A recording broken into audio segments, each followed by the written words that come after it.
Have you seen Dune yet? No, I haven't seen Dune yet. Gert hasn't. I may just go see it tomorrow night by myself. I'm trying to get my brothers to go see it, but everybody's busy. Plus, it's the anniversary of my father's death very soon. Actually, no, that passed. Birthday, as a matter of fact. Hard to tell the difference. So I may just... We typically would go to, like, movies when I'm taking out, so I might go do that. Just in his honor by myself kind of thing. That's one he would have been really into.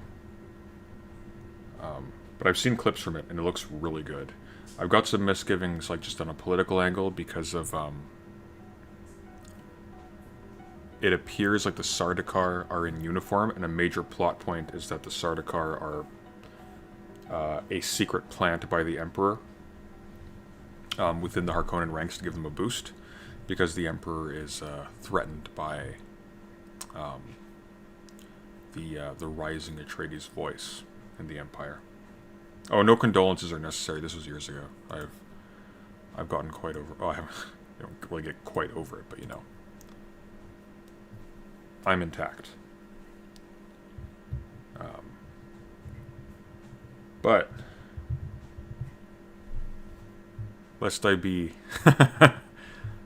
lest I be accused of,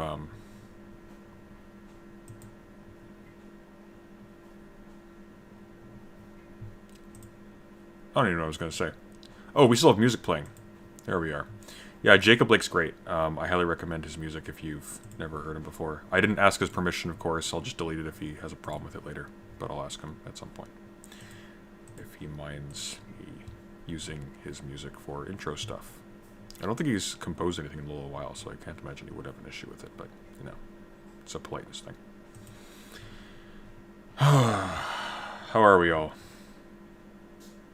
Oh yeah, no, Zocialix, I do appreciate it, and I understand. Absolutely. Frank Herbert had some unresolved gender issues.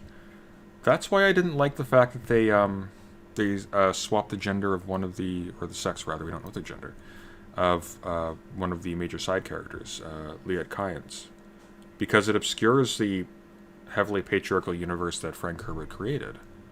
Not that that's a good thing, but like, you know, whitewashing and all that. Jacob Lake, not Jacob Blake. Yeah, that's the music we've just been listening to, and he's very good.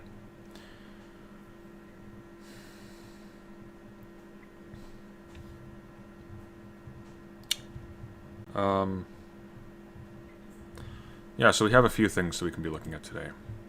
This might actually just be a proper office hour stream where I take questions and I actually do my work, because I have a late, a quite late Patron video that I need to finish concerning the Open Society and its enemies, which is a monster, as you can see. But there are some things we can look at. Principally, Prageru. 5 days old video, should it be colorblind? It's 5 minutes long. Should be easy enough to reply to. I have no excuse not to. So. I'll probably most definitely look at that one. Even though it's probably the least interesting of the lineup that I have.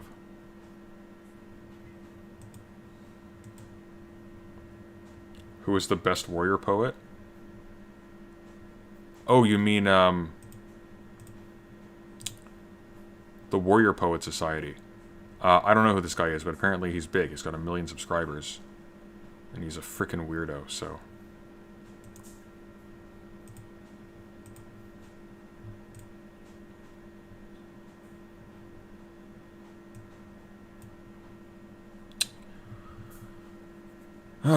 well, let's just get into the Prageru one.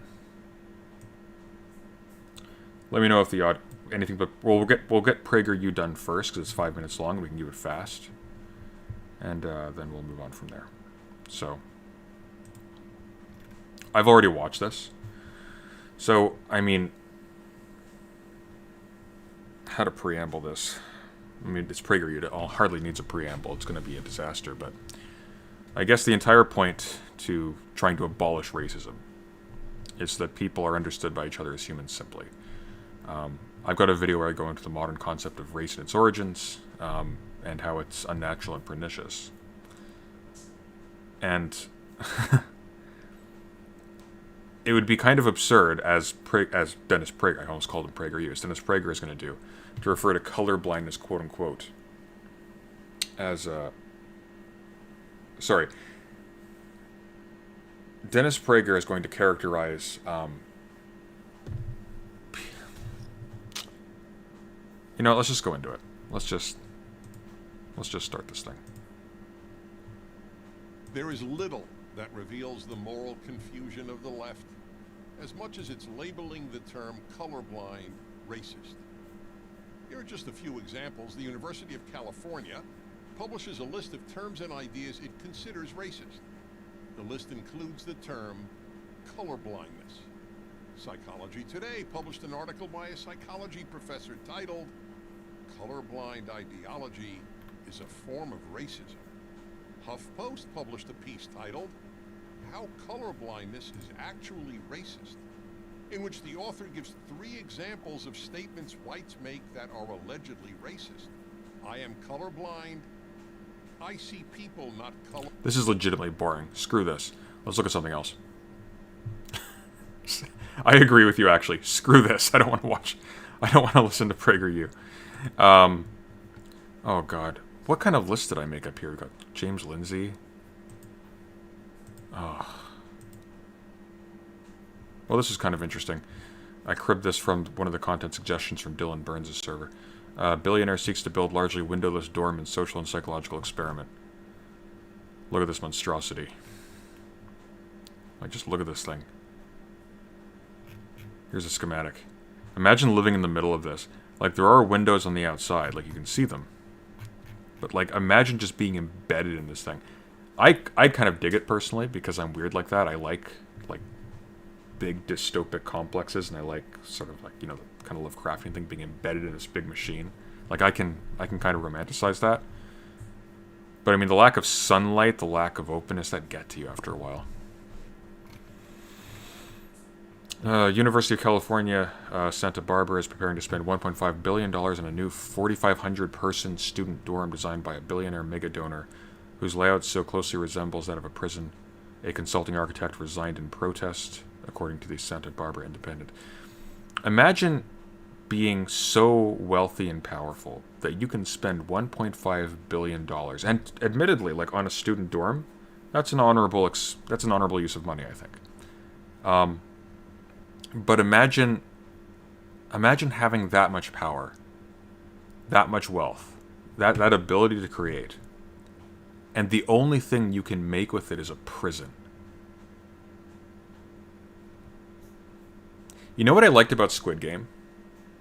A lot of and actually this is one thing I didn't like about Blade Runner 2049. 2049? 2049. They made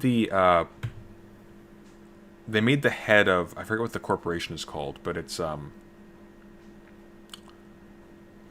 was the corporation called in Blade Runner 1? Tyrell Industries. I forget what the one in the Wallace Industries. That's it. Or Wallace something. They made the CEO of that company, Wallace, the blind guy.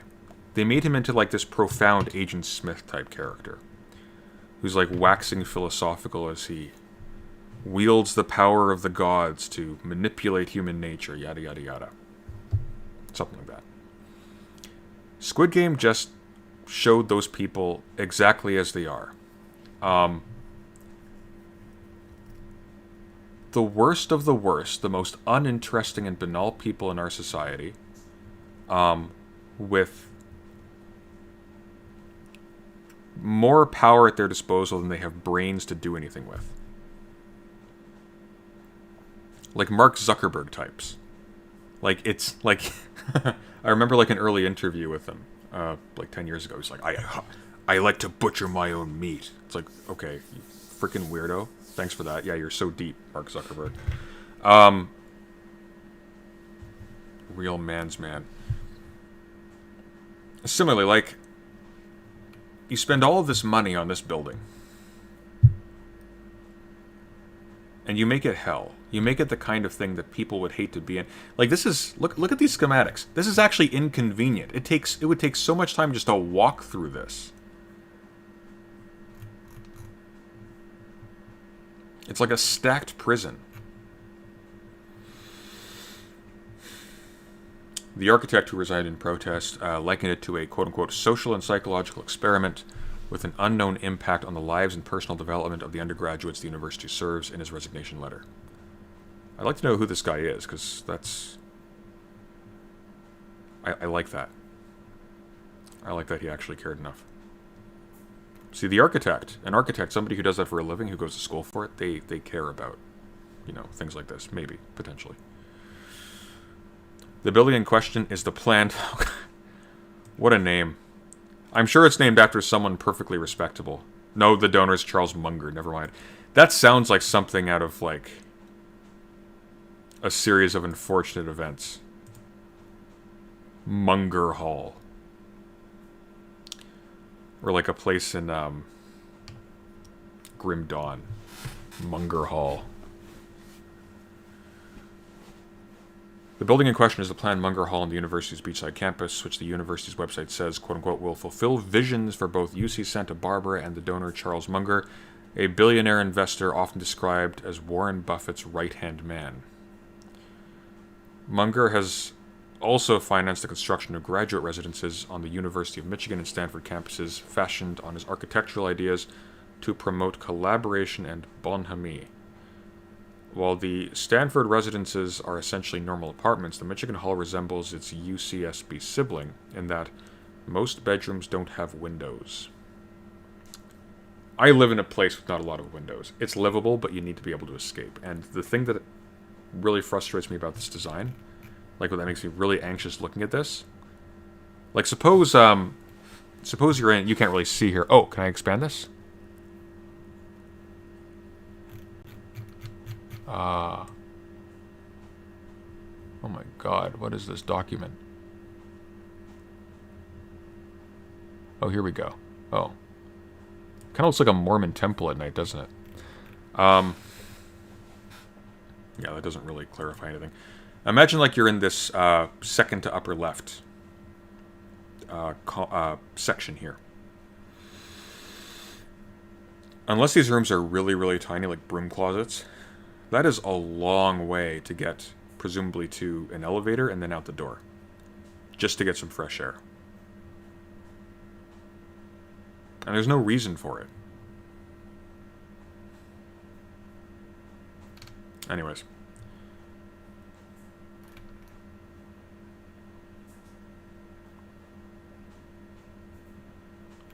The vision Munger Hall is fulfilling is alternately described two ways, depending on who is doing the talking.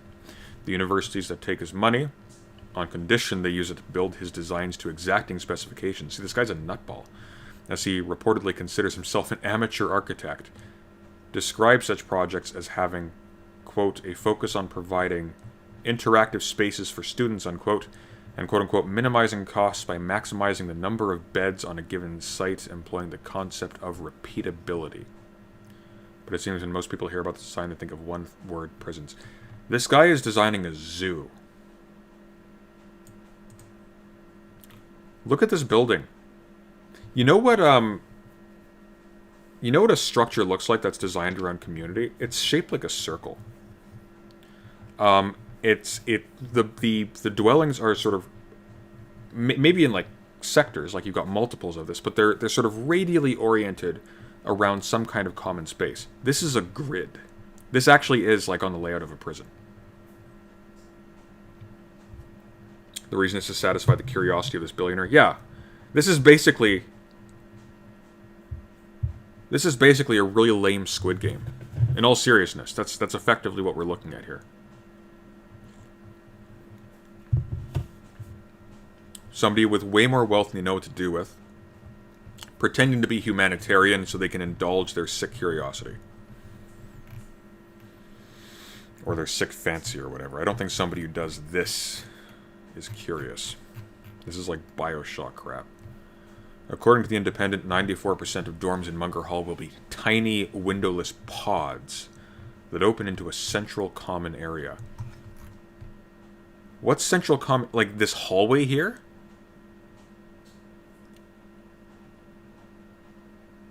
What's central common area? This is a grid.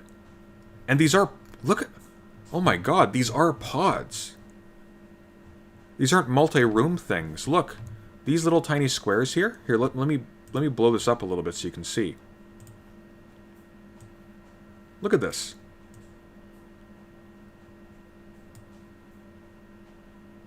These are like coffins.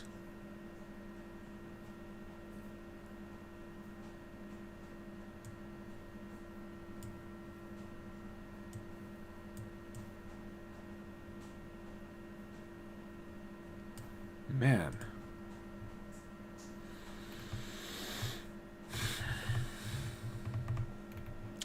According to The Independent, 94% of dorm rooms in Munger Hall will be tiny windowless pods that open into a central common area, and it will stuff so many students into such a small space that Dennis McFadden, the architect who resigned from the university's review committee, said in his resignation letter it, quote-unquote, would qualify as the 8th densest neighborhood on the planet, falling just short of Dhaka, Bangladesh.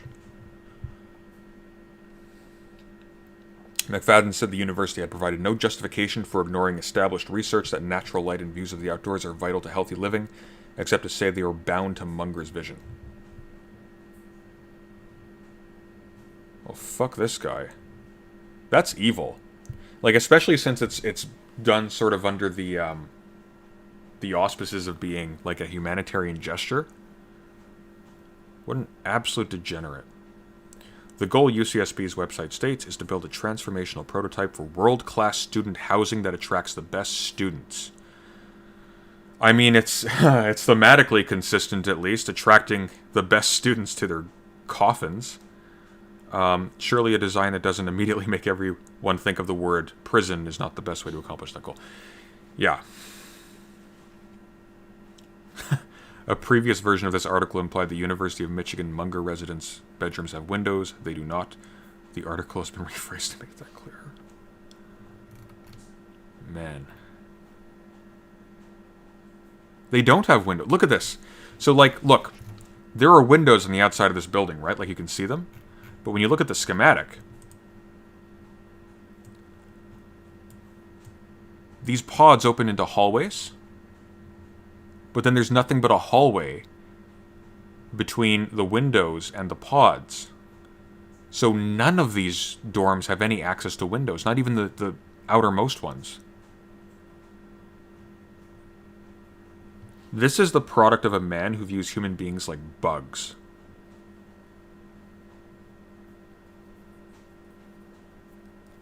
There's a quote, I can't remember who it's from. I know it's well, I think it's ancient Greek, but there's nothing worse than a slave in power. And that's what we're looking at.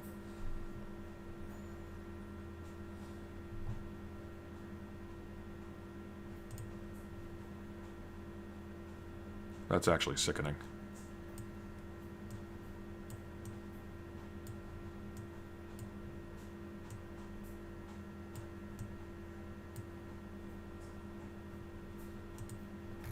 See if there's a link to something by this architect.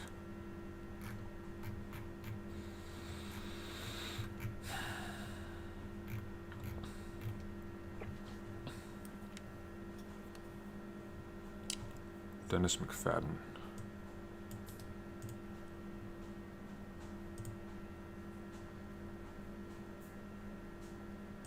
Wonder if he's done anything interesting recently.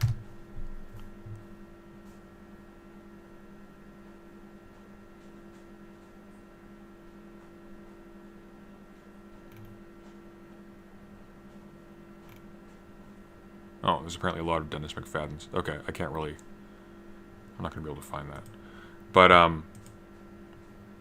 yeah.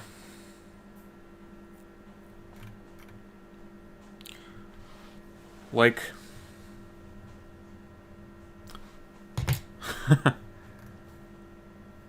Actually, let's find his,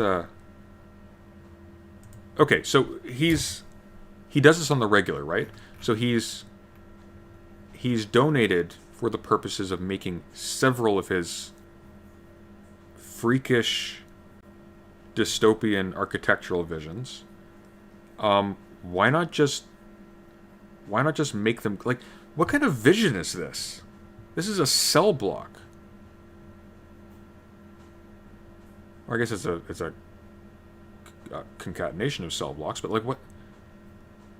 This is, where is the artistry in this?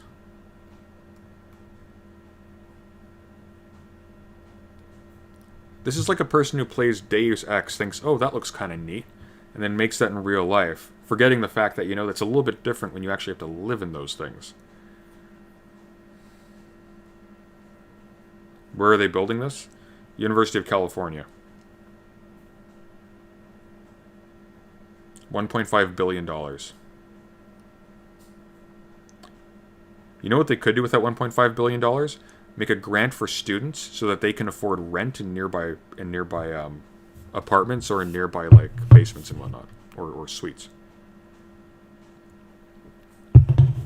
They'd live like human beings, likely. Even with like the average rent today, you could afford that with $1.5 billion for quite a while.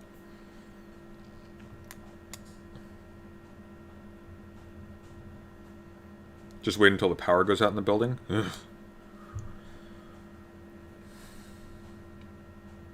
Like, how would we fix this? Let's actually think about this for a second.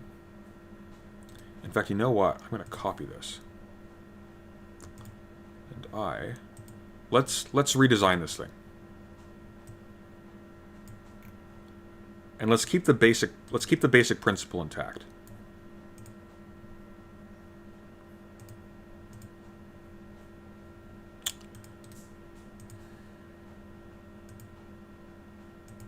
Here we go. Okay. So, how would we make this a little more humane? Well, first of all, let's cut down on the amount of rooms. So we'll keep the pods. I can understand the logic there. Keep the pods. Students can go work in the library and whatnot. Okay. How about we downsize like this? So we'll take this out. Okay. And now what you have is you still have your hallways, you still have your windowless dorms. However, when a student goes outside, they are a 10-second walk away from a kind of boardwalk or bridge work that has different layers of like there's effectively a mall in the middle. So there'd be like a walkway to a food court, maybe down below there'd be a library, things like that. So on different levels. I think there's like How many floors are on this thing? Looks like there's about 10 floors. So you could have several floors devoted to a library. You could have several floors devoted to like food courts or kiosks, things like that. Generate a lot of income that way because you have a captive clientele here, right? And you can kind of stagger it. So you can have like some of the dorms go a little bit farther, some a little bit more in. And at the bottom you can have a park, or even on the very top you can have a park. And you can have like fountains and waterworks and things like that. You can have rec centers. All of that stuff, by the way, students can pay money on, so you can actually generate more and more income for the school to improve quality of life and to improve funding for all sorts of things as a result of that. And that way you have, even if the dorms themselves are small, they're no longer a coffin inside a massive gray complex. Now it's just like a bedroom in a big, like, shared, it's like a gigantic sublet, right? So you walk outside, you've got gardens, things like that, and it's beautiful. And you're probably making a lot more money because you're not just collecting fees for rent. You're also collecting all of the money people spend on food, which they will do frequently because it's all so convenient. And it's closer than what's outside. So like at the bottom you could have like a big fountain in the middle around which people can meet. You could have like Starbucks. You could have a bookstore. You can have little restaurant, pub, things like that. And it would look really cool, especially from the top and the bottom, so you can look up at this massive complex. You could have like a big clock tower going through the middle just to make it super fancy. Like that would be gorgeous. That would be so cool, and you could actually spend all of your time in there and be totally happy. Mall design? I mean, it's effectively mall... No, what is this? This isn't mall design, sorry. This is, we're looking at a billionaire's kooky, depraved design for a student dorm. That is effectively just a prison. Because I guess he hates humanity.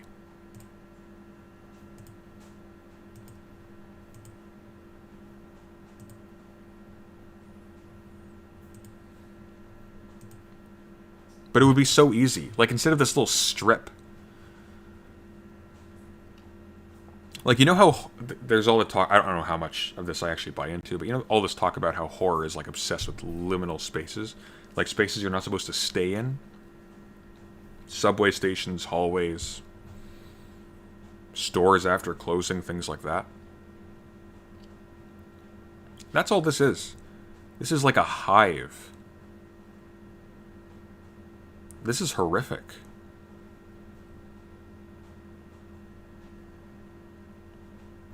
The street leading to the college is packed with bars and restaurants. Oh, that's at your university, I see. This was the Austrian-Hungarian Empire's housing constructs too. Beautiful internal gardens with flats around. This is basic design for shopping malls. We pay more attention to the shopping malls are more human spaces than most of our dwellings are now. It's actually insane. It's insane. You need very little to live like a human being. You need access to air, you need access to sunshine, you need a place to cook your food, you need a place to store your stuff, and you need a place to sleep. You have all those things, you can be the poorest person on earth, and you will be completely happy and fulfilled. Those are like basic material needs for space. Basic. And you can accommodate those things with a tiny amount of space. Tiny, tiny. And if you need to make it, and if for cost reasons you want to make a lot of those spaces communal, that's brilliant. This could be like a model of a city. But instead it's a prison. And it's a prison because the emphasis is not on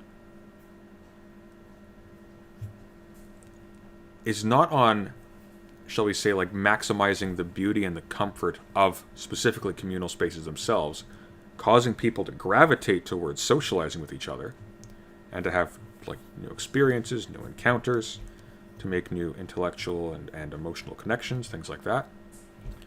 It's oriented around how can we pack more bodies, mindless bodies, into a giant egg carton.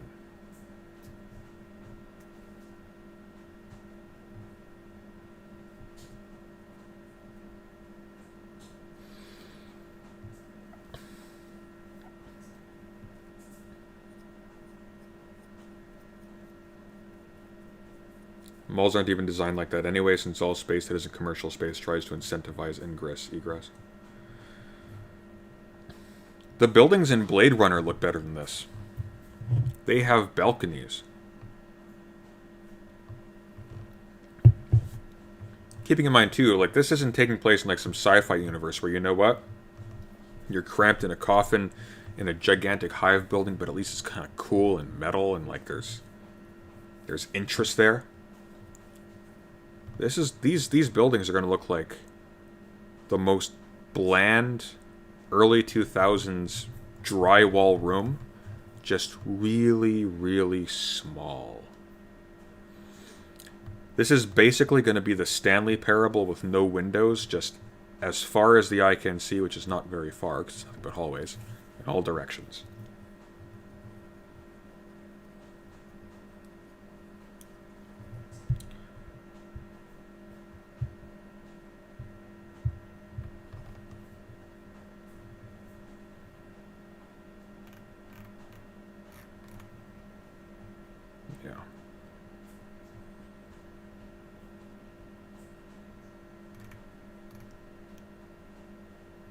Munger Hall. What an apropos name, Munger Hall.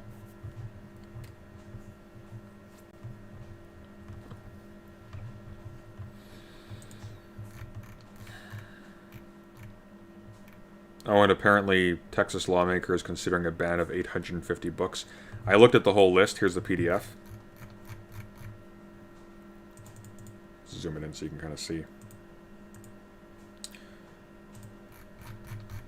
You'll see very quickly what the theme is here. Black Lives Matter, racial justice, beyond the gender binary, hood feminism, how not to ask a boy to prom, how to be anti-racist, and African American and Latinx, sorry. I keep saying Latinx, it's Latinx history of the United States, peaceful fights for equal rights, Pride, story of Harvey Milk and the rainbow flag. Separate is never equal. Like, all this stuff.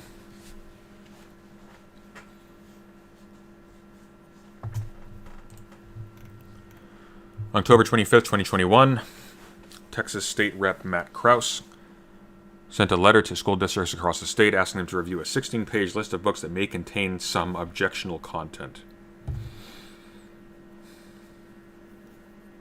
Remember, guys, 1984 was a warning, not an instruction manual.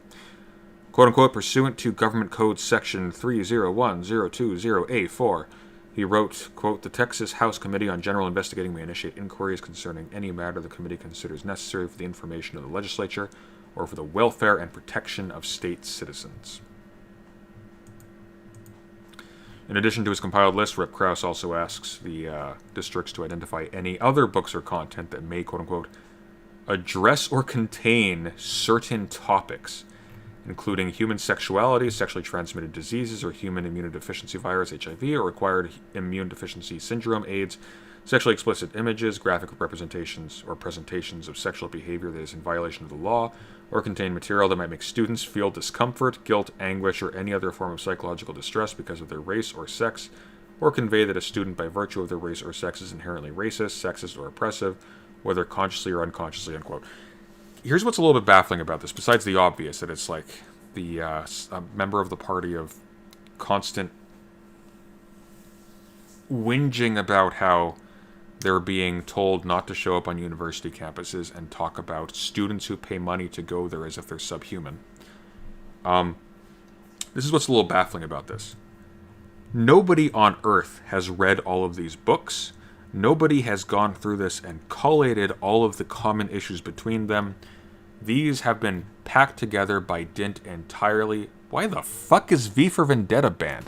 These have been collated and packed together specifically on the basis of author and title associations. Because kids can only learn about stuff that will affect their day-to-day lives on a very serious and potentially very dangerous level from parents who are too awkward, squeamish, and or bigoted to even broach the topic. Wonder if Moby Dick's in here. I know that was banned at one point from somewhere, I can't remember where, because it didn't, quote-unquote, uphold local values or something. Political resistance in the current age. LGBTQ rights.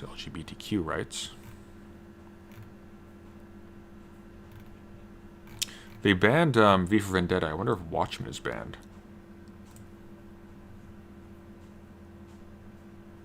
Roe v. Wade. Wait. This is just a video on Roe v. Wade. Roe v. Wade. This is like historical material. This isn't even like ideologically biased. This is just historical material.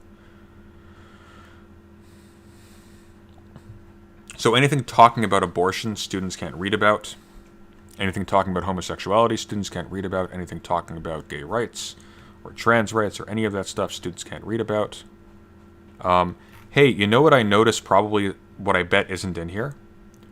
The Fountainhead, which includes an actual instance of rape where the hero Howard Rourke breaks into the female dual protagonist's home and molests her against her will, but he's just such like I don't know, such like a Randian Ubermensch, I guess, that she ends up being okay with it.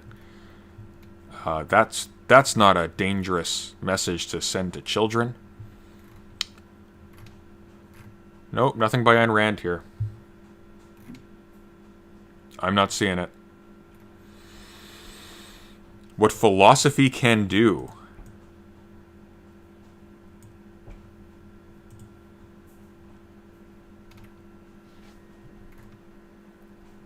What else? Tattoo Atlas. Why is Tattoo Atlas? Do you wonder about sex and sexuality? Not anymore.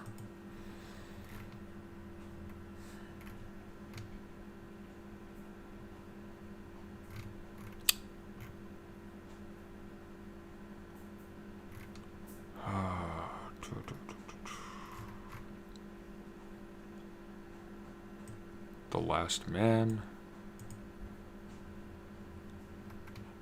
Saturdays with Hitchcock? Is it because there's cock in the name? I bet that's why. Orpheus Girl, Gender Equality. Yeah, why is V for Vendetta there? It might be because there's a sex scene with Evie, and I can't recall, but I think, was she a minor in that scene? I can't quite remember. That one kind of makes sense. Like, hang on, is this for, like...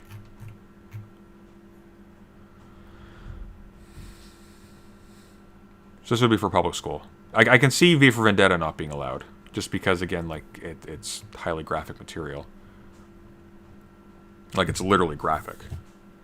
It's not that graphic, but it's, you know. More isn't exactly child-friendly material. Bloodsport, I don't know what that refers to. Black Lives Matter. Anything involving Black Lives Matter, it looks like.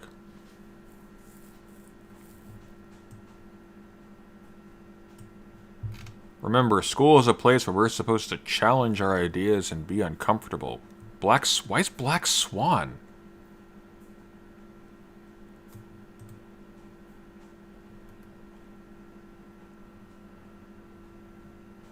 The Legal Atlas of the United States? You know what's not in here is the Turner Diaries? Or like... I don't know, like...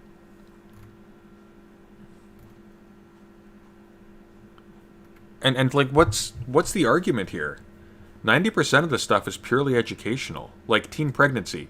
Teens aren't allowed to understand teen pregnancy.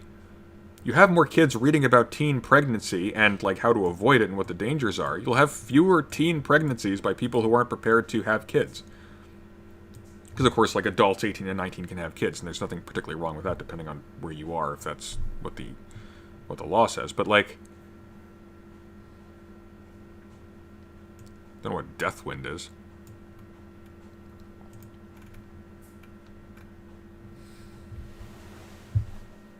Bugman, I'm telling you.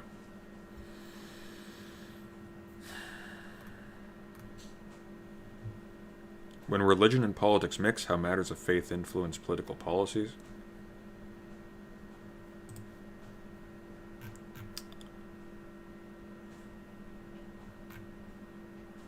I bet the only thing on that list that anybody's actually read was V for Vendetta. Anyway, here's a full list. You might have noticed some common themes. It includes several books with Black Lives Matter in the title, and several others critical of policing. I actually missed those. Although I guess Black Lives Matter, that kind of fits the bill by itself. They're even targeting a book about the history of the man who invented Wonder Woman because he was a polyamorous feminist into S&M and also invented the polygraph. That's interesting. You think that would kind of balance each other out since he invented an insanely untrustworthy and dangerous tool to extract pseudo-confessions from people. Pretty much every book with Roe versus Wade in the title is on there as well. In fact, that goes all the way back to Michael Crichton's 1969 novel A Case of Need. Oh, wow. V for Vendetta, Cemetery Boys, Handmaid's Tale. Oh, The Handmaid's Tale, the graphic novel version's banned. Author list of 2019 book called The Last Man by author Brian K. Vaughan, which is presumably supposed to be the 2002-2008 comic book series. Why The Last Man, but sure. Oh, and of course they called themselves the KKK. The birth of an American terrorist group needs to be banned as well. Wouldn't want anybody feeling bad about being in the KKK. I mean, I would, to be charitable, I would say they probably just excluded this on the grounds that it has KKK in the title, so it's probably like, although it's Texas, so who knows.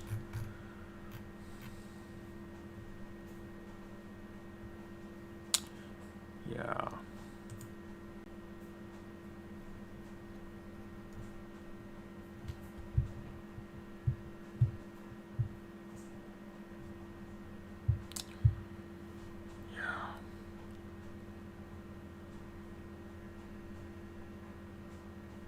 Rousseau occasionally flashed in public will his books to be banned because he was a sexual deviant. What?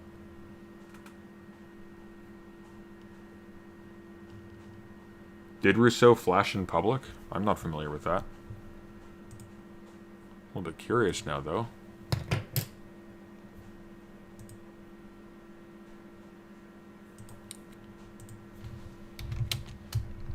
Rousseau flashed in public.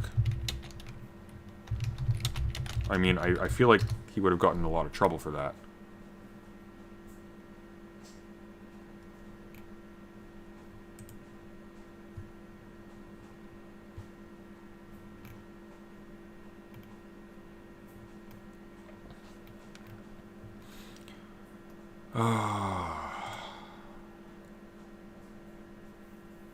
Like, I know that he had a relationship with somebody much older than him.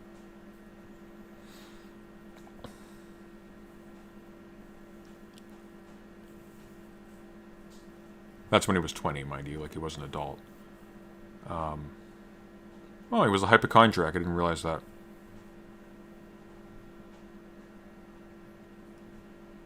Yeah, I'm not familiar with that. Maybe that's in his confessions. That would kind of make sense.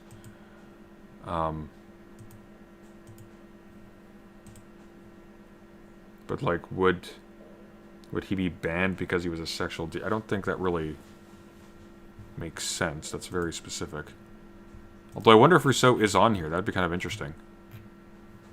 Unfortunately, it's by title, so it's not even by title. Like there's no rhyme or reason to this list. Like there's a bunch of T's here all of a sudden, but then it goes. This is just a train wreck.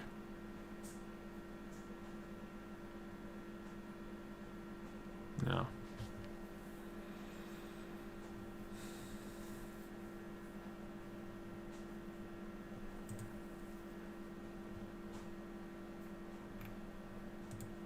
What is this Warrior Poet Society?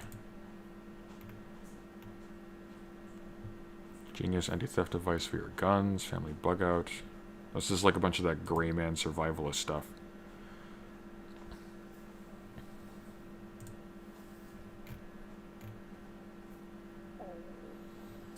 The one-man killing machine of the ancient world? Who is that, Achilles? Let's see, shooting, fitness, warrior mindset. I hate people like this. These people are so boring. Like, yeah, I've got guns and I live in the country and I shoot stuff and that's...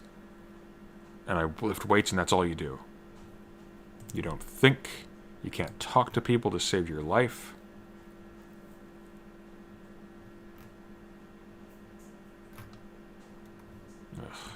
Alright, let's When it comes to tyranny, let's see how we take our country back. you have to draw a firm line in the sand and say, here are my values, here's what's right, and I will not back off even an inch. Because if you're not careful, what happens is tyrants will take our values and they push them back just a little bit, and then a little bit more, and a little bit more, until we're so boxed in, we don't actually have we don't have footing sufficient enough to actually launch a defense. It becomes too late. So here's a question for you. This guy sitting in a field with a goat doing something sketchy in the background here. This is an historical statement, right? This is how tyrants get in. They push your values a little bit, and then you're so boxed in you can't do anything. Oh, okay. Based on what? This is a statement that has to be motivated by a precedent. This is what tyrants do? Really? Show me. Where have they done this?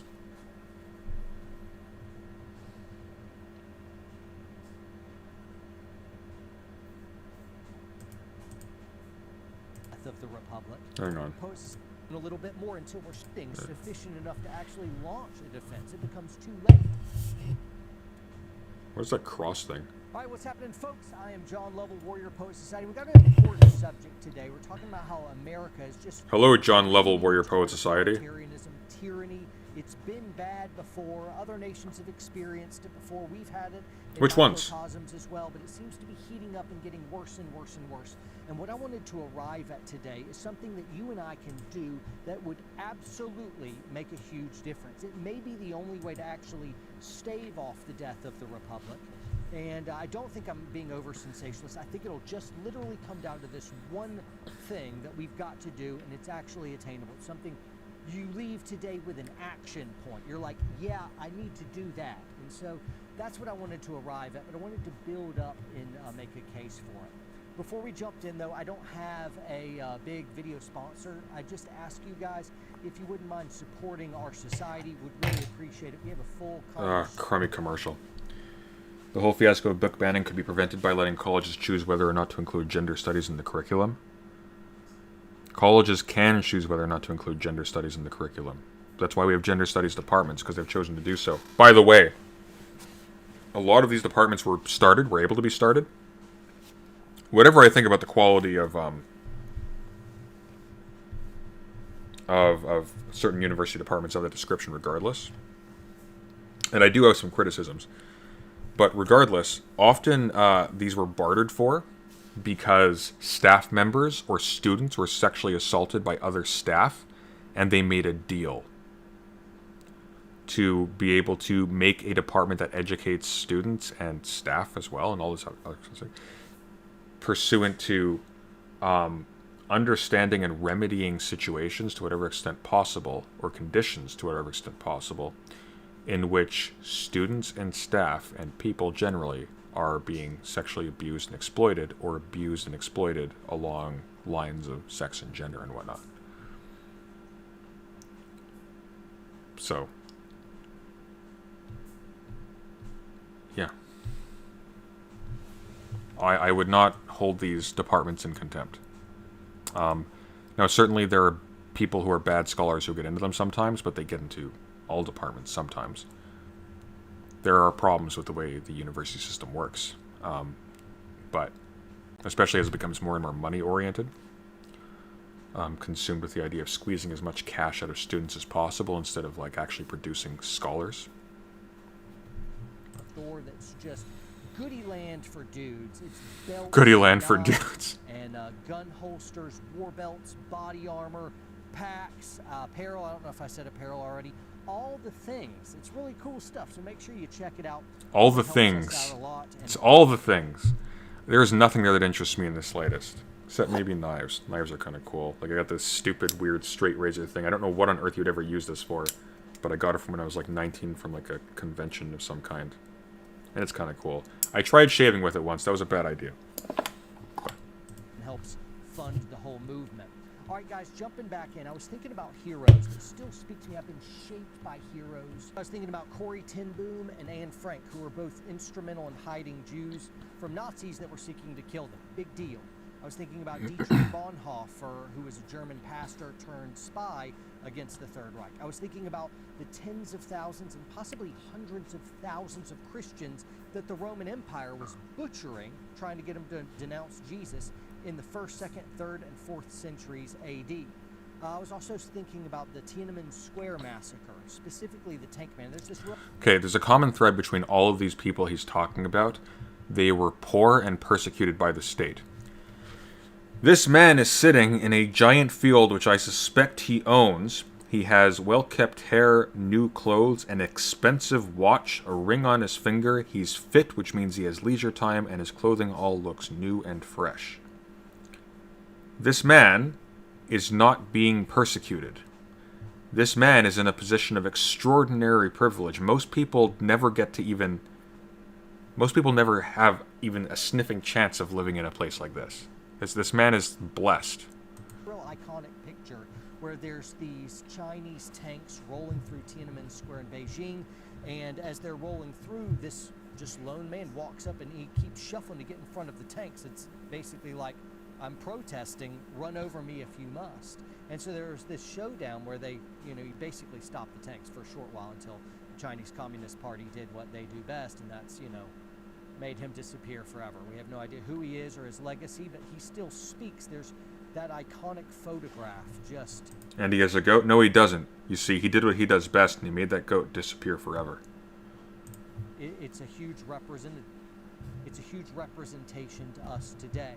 Also, I was thinking about Rosa Parks, and I think she was the first one I was thinking about this morning in preparation. And also I was thinking about Mahatma Gandhi and Martin Luther King Jr. and Martin Luther King Sr. and the German Martin Luther King Sr. and Jesus and Severus Snape. I don't know. For this video, in that there were 4 black folks that were in the front of the bus, and they were being forced toward the back of the bus. 3 of these people got up, but Rosa Parks was tired of being bullied and pushed around by injustice and authoritarianism. She knew it wasn't right, and she was done moving. She wanted to resist. She had apparently, like all the heroes before her that I just listed off, she had drawn her line in the sand and she said, I'm not moving. But something that's such a small act of defiance. She's extremely famous. Everybody knows Rosa Parks, She died at 92 years old, and so she ended up faring better. She ended up getting... The inundation. If Tiananmen Square never happened, then why is it a banned topic on the Chinese internet? That doesn't make any sense, does it? National recognition. She's a hero. She's an American sister to us all, and we love what she did and the contribution that she made to make a more free America. But it came at a great personal cost to her and the other people before her. When it comes to tyranny, you have to draw a firm line in the sand and say, here are my values, here's what's right, and I will not back off even an inch. Because if you're not careful, what happens is tyrants will take our values and they push them back just a little bit, and then a little bit more, and a little bit more, until we're so boxed in, we don't actually have we don't have footing sufficient enough to actually launch a defense. It becomes too late. So the Tank Man in Tiananmen Square, for instance, well, communism had already dominated all of China. All the institutions of power had been gathered up by this fascism, and though he had an amazingly heroic stand, it was to no avail because... I always find this framing so weird. Like, I don't like the CPC very much. But at the same time, like, they're governing a massive space. They're going to make mistakes. I'm not referring to Tiananmen Square as a mistake. But who would have been in charge if it wasn't for them? Who was America funding?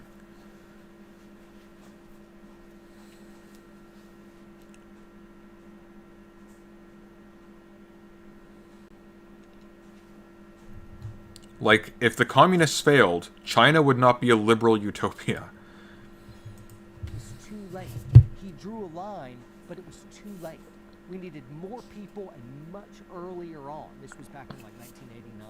Rosa Parks, on the other hand, she was able to help mobilize and change America. And there was a lot of other folks in the civil rights movement particularly, but all throughout, not even just civil rights, all throughout the American history to change America for better. Now, obviously, it's been changing for worse and better at different times, but now, obviously, sometimes we're changing for better in some ways, and sometimes... That's right, Brandon. It's the Guomindang. This is boring. Why is everything so boring? Like, it's not even, like... It's not even lulzy. It's just listing stuff.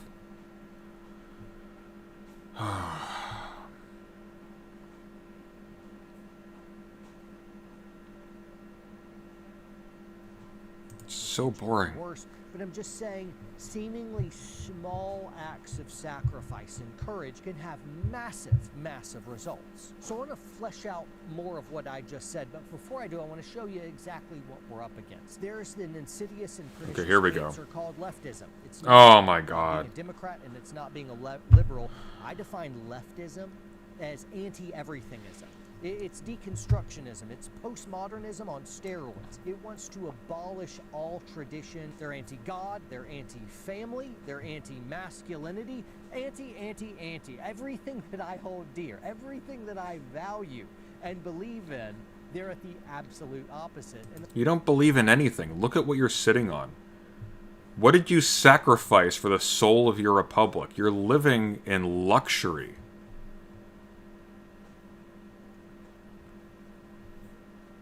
Like, you know what actual martyrs look like? They're poor because they sacrificed their material well-being for the sake of whatever cause they believe in. What has this jackass sacrificed? What, a few minutes of his day for his YouTube channel? they're calling us evil, and I'm like, guess what? I think you're evil, and they think I'm evil. And so it is this massive, just completely different antithetical value system. That Also, what about Christian leftists, of which there are many? Dylan Burns is one, for God's sake. I don't even like him, but, like, that's an example. There are tons of those. Or what about leftists that are, there are leftists who spend a lot of their time defending religion and the idea of God and all that stuff. Against, like, when leftists are going up against Richard Dawkins, they're doing a better job than most Christian apologists do.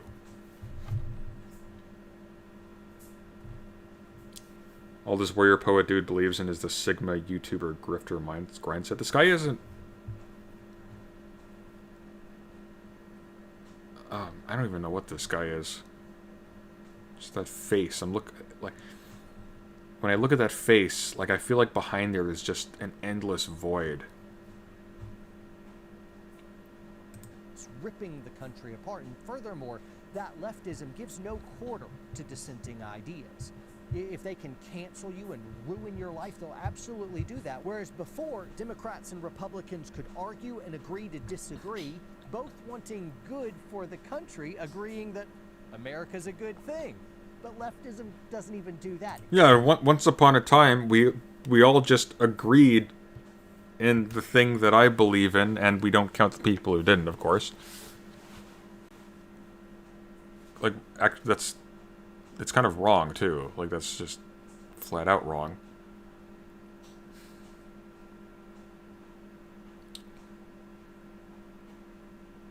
John Bertrand Aristide, a bit better example in I don't know who that is. Or John Bertrand Aristide. Is that a monkey? I don't know what that is. It's anti-everything. Oh, I think that's still the goat. The destruction of everything. Anyway, that's my definition of leftism, anti-everythingism. And what I see is this leftism. Well, everythingism would include the left, right? So his definition of the left is anti-left. Has invaded all of our main institutions of power, gobbled them up. And the consequences is where we should have taken our values and put a line here, we've been asleep at the wheel, enjoying our freedoms. Now I look around and I'm like, all right, the school system, academia, the media, the presidency, the Senate, big tech. Any one of these should just freak you out with like big tech. The rec center, the water pub. Hollywood, all this stuff adding together. It's these major institutions of power that's peddling out this woke leftism. It's anti-everything that we stood for before. And so it looks like we're in an institutional checkmate. It just feels like we're screwed as the entire value system that has meant everything to our parents. It means a great deal to me, is under attack. Name something, like anything.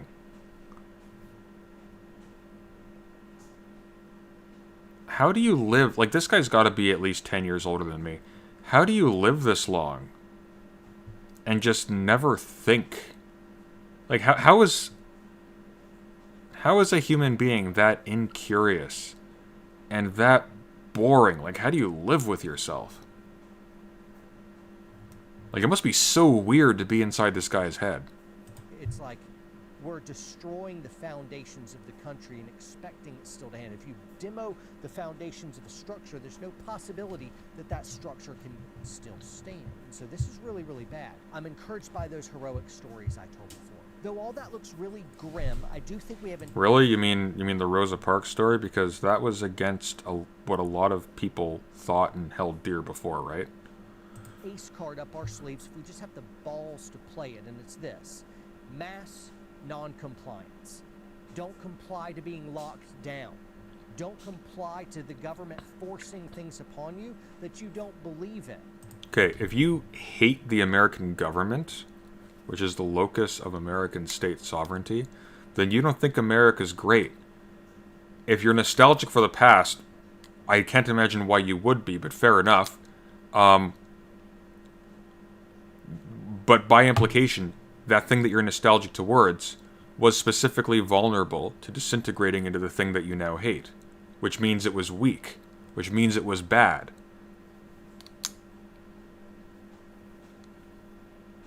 Like, what part of America do they like? Do they just like being, like, endlessly and unimpingedly in charge of everything?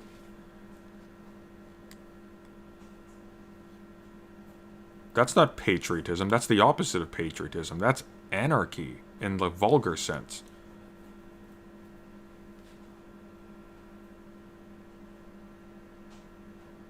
Oh, this is about mask mandates all along. These people have nothing deeper going on. It's like telling a kid to wear a jacket in the winter when they go to school. And they effectively are minors, right? Like, somebody like this isn't thinking at the level of your average 20-year-old high school, or your average 20-year-old, like, college student. This guy is just brainless. Absolutely brainless. I think by government he means present establishment. That's always what government means.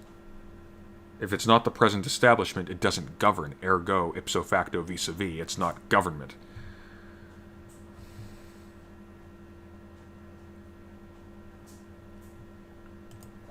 Don't comply with bullying.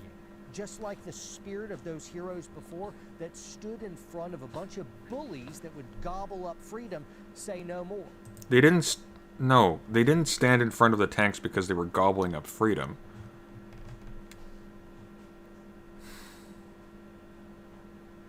Like, the protesters weren't liberals. They had pictures of Mao. Refuse to allow the government to indoctrinate our kids. Refuse to keep allowing woke corporations and big tech to be able to gobble up your freedom and access to information. We also need to use our dollars to vote against major corporations that are playing woke games. Okay, guys, we need to do good stuff, okay, and not bad stuff. This is brain dead. Screw this.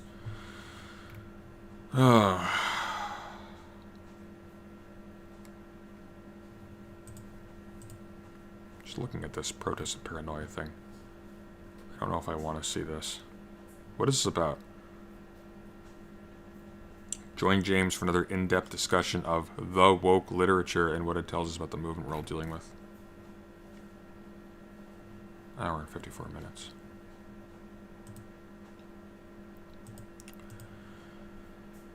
The ideological roots of wokeness with Helen Pluckrose and Helen Joyce. In this Thursday's video podcast, Helen Pluckrose documents the evolution of the ideas that form today's social justice activism from its origins. Oh, this person. That's that turf lady.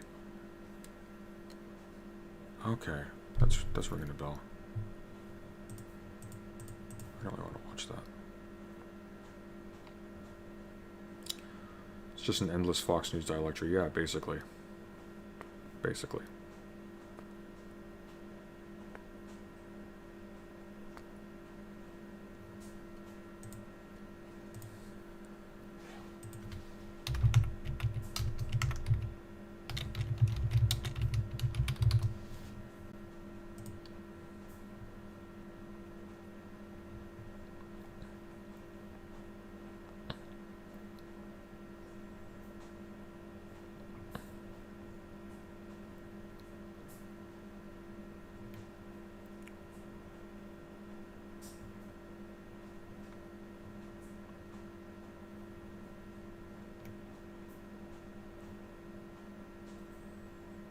Yeah.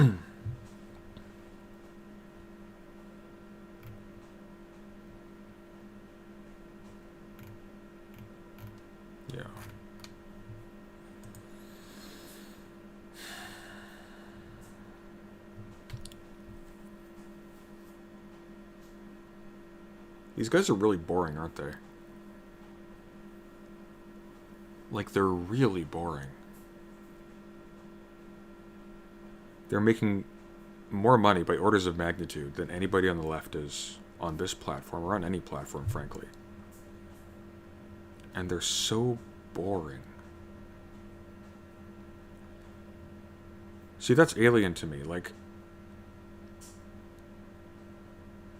I imagine, like, having, like, being wealthy as being, like, an opportunity to do what you love to do, unimpinged by the fear or the concern of not having enough to get by the next day. Like, you're free. You're free to be better. These people aren't free. They're rich, but they're slaves. Like, there's no dignity in this. These people are bugs.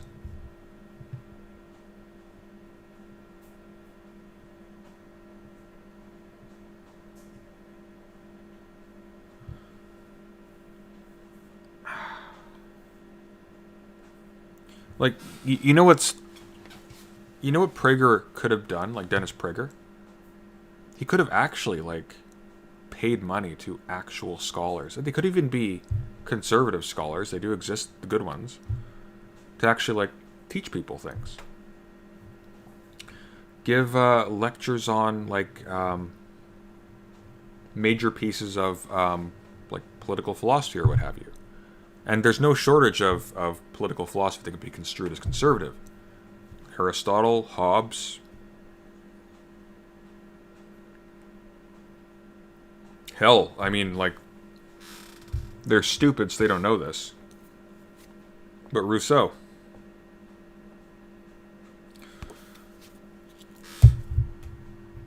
Or Plutarch. Not conservative in a modern sense, but definitely conservative, relatively speaking.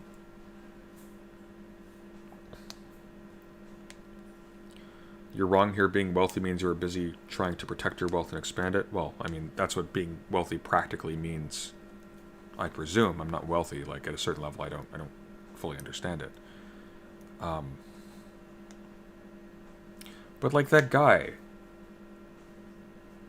that Munger guy, who had the money to donate to a school to build dorms and whatnot,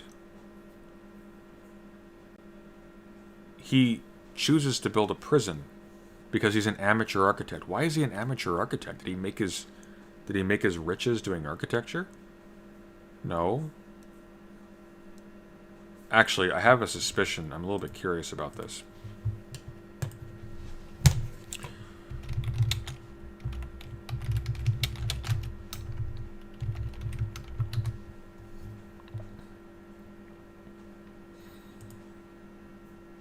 Charles Munger.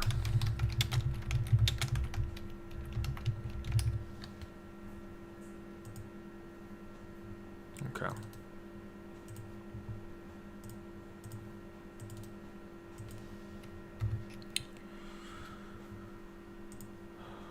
This is the man. Charlie Munger. American billionaire, investor, businessman, former real estate attorney.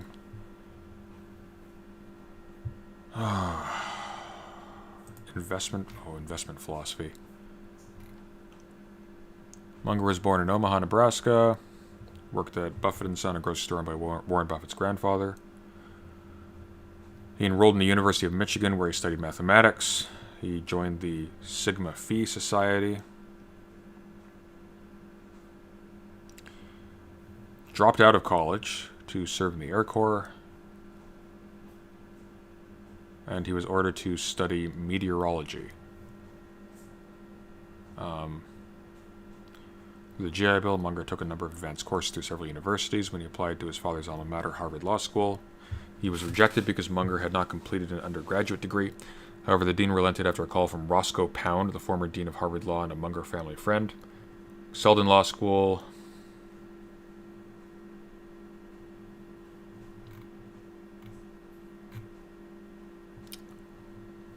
Wealth and philanthropy. Munger is a major benefactor of the University of Michigan. $3 million for lighting improvements.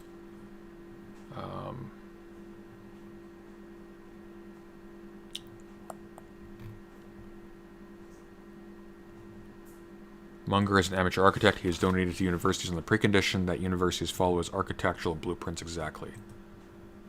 See, here's what I was kind of wondering.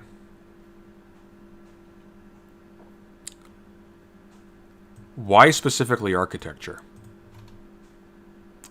Why does somebody with that much money suddenly become an amateur architect? And knowing they're an amateur architect, inflict his obscene doodles on people who have to live in a position of extreme struggle. Because university is brutal, especially if you're poor enough that you're living in a coffin.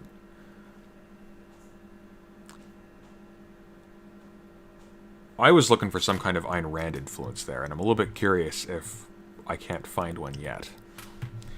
Because Ayn Rand loved architects. The Fountainhead is primarily about one.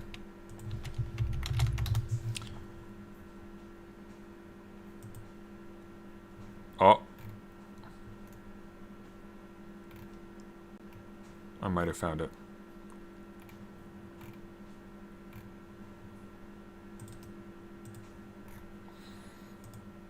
Here's an article from Business Insider.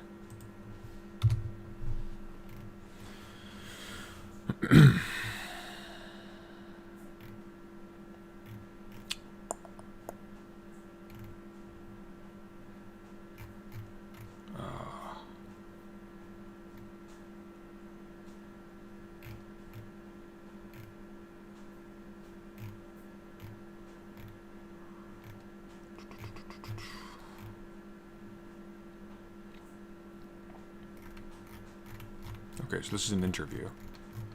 And this is Charles Munger speaking.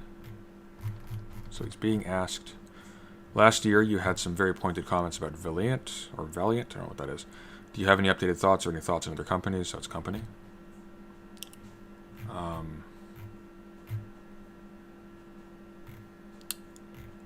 Then We saw that when the Great Depression ended in the rise of Adolf Hitler, a lot of people think that Hitler rose because of the Great Weimar inflation. Well, you know, Germany recovered pretty well from that Weimar inflation. What they did is they destroyed the currency and they just issued a new currency.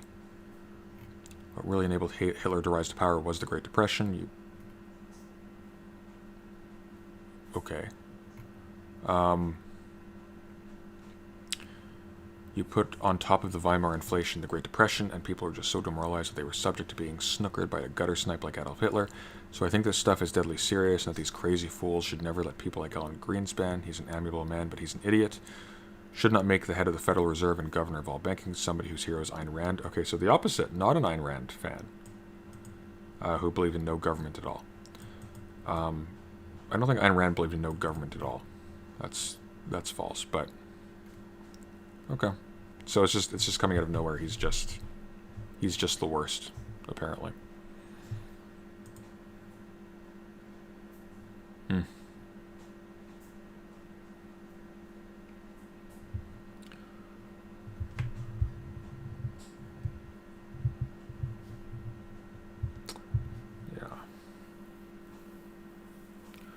Charles Munger is the business partner of Warren Buffett. Yeah, I know. We just read that. The Great Depression is quite a myth in regards to Nazi rise to power. That's something I need to clear up for myself. There's too much history to read. Like, people in philosophy typically don't read a whole lot of history because they don't have freaking time. Like, look at this. Oh, little pumpkin munchkin. Basic text. You'll probably read a fraction of this in a whole course. You're supposed to have read this.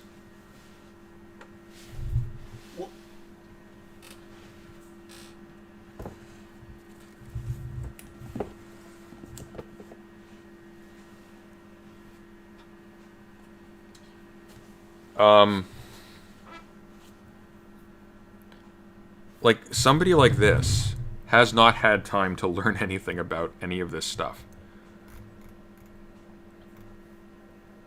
Like an amateur architect. Why? Why not pay professional architects? Take your $1.5 billion, maybe add an extra billion to it, because if you apparently can, you've done this more than once. Get the best of the best. Like, no one's going to thank him for this. He's going to be justly despised because he had the resources to do something good. And he chose to sacrifice that on the altar of his stupid vanity.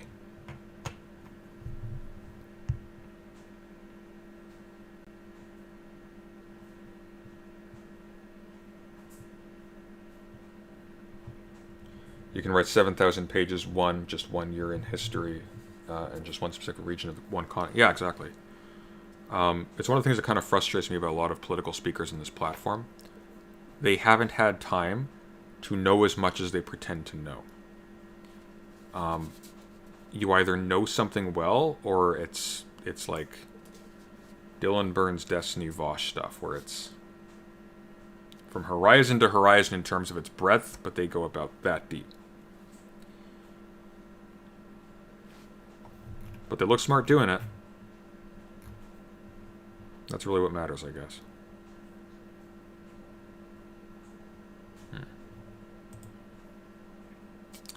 I'm going to be right back.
Here's the thing, too. Like, it's not like...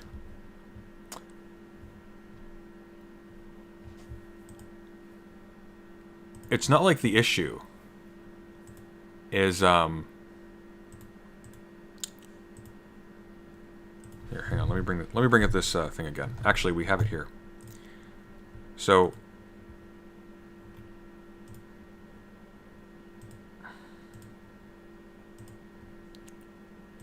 Sorry. So we've made some alterations to the schematic, as you can see. But... Oh, why is it cut off at the side there? Oh, that's weird. The issue isn't that... Like, it's the building's square-shaped, and it's got little cubicles and whatnot and all that stuff. It's not even, like, modern materials. Like, we think of prisons, we think of, like, the stuff that the building's made of, right? Like concrete, things like that. It's got like large flat surfaces. Those things can look really aesthetic in the light. Like concrete in the sunshine looks great. That's why water parks are such pleasant places to be in. The issue is the approach to space. It's not that they're coffins. It's not that the rooms are tiny little sarcophagi where all you can do is sleep and maybe read, even though you'll feel like the weight of the building coming down on you at all times. Because you could easily make alterations and make the common spaces open. And that would actually draw people together during, like, waking hours. Because you're not going to spend all of your time in your room. It's more comfortable to be outside in the common areas. I think that's a good thing. Within reason. It's that in the original form of this, there's nothing. There's nothing. It's like the philosophy that they apply to, like, suburb design, but indoors. So you get out of your bedroom. You wake up in the morning, you're in, like, a cubicle. You, presumably, either you have a sink in your room. In fact, there's little circles here, so I wonder if some of these are bathrooms. You leave your room, maybe there's a communal bathroom here, you brush your teeth, and then you walk. Walk, walk, walk. Walk, walk, walk, walk, walk, walk, walk. Elevator, and then you're in a hallway. That's it. Hallway with kiosks. Yay! Then you leave the class. And maybe there are more convenient ways to exit. Maybe there's tons of elevators everywhere. But, like, this is a place you want to do nothing with but escape. These cubicles are too small to have actual communal meetings in. These areas look incredibly uncomfortable. Large rectangular rooms like this are never good. They're always super awkward, especially when the entrance is right smack dab in the middle. This is not a design of a building by somebody who lives amongst other people. Or who cares about human interactions. Like, this is terrible. Like, what is there to be pleased about with this?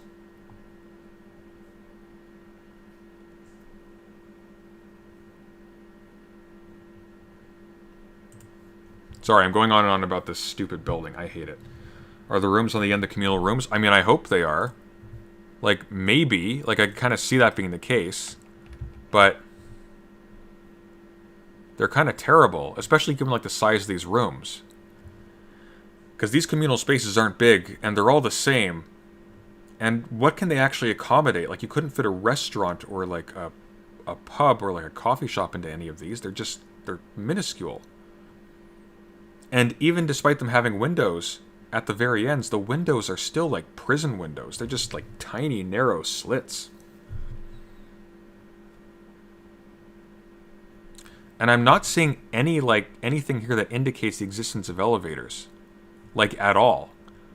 I think these are the elevators here at the very ends. And like in the very middle.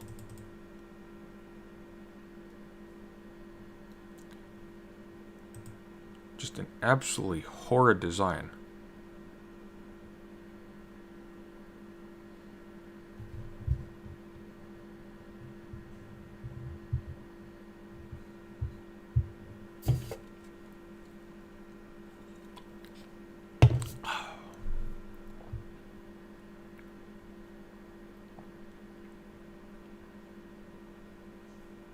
I'm deeply bored by all of this. I don't want to look at I don't want to look at James Lindsay. I don't want to look at the ideological roots of wokeism. These people are just a black hole. They don't think. They're like vultures. You know what we need to do?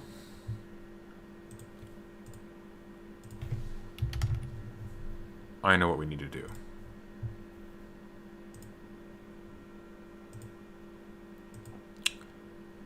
I know what we need to do.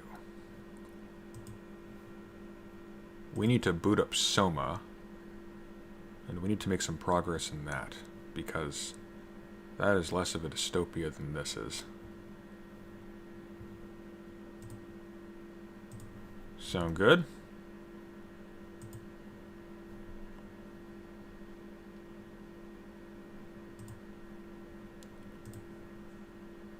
Diablo 2? We'll do Diablo 2 later. I'm going to do Soma. I'm in the mood for Soma right now.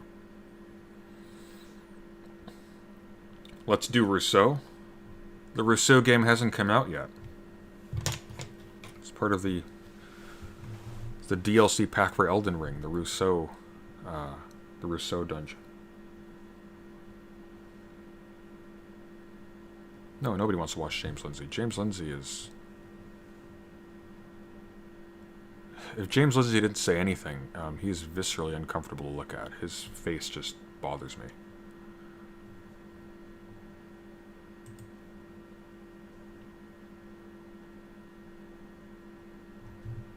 Alright, just waiting for it to boot.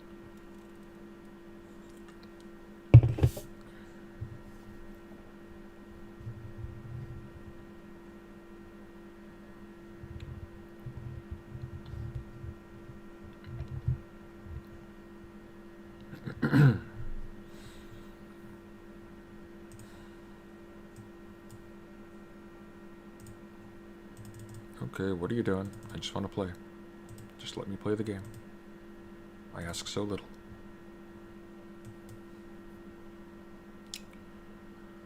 Oh, where's Soma hiding?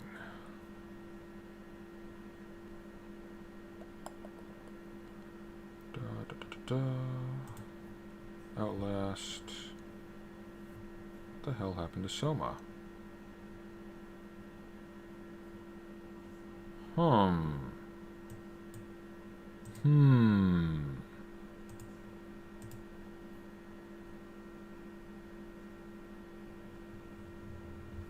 Keeps wanting to launch GOG Galaxy for some reason.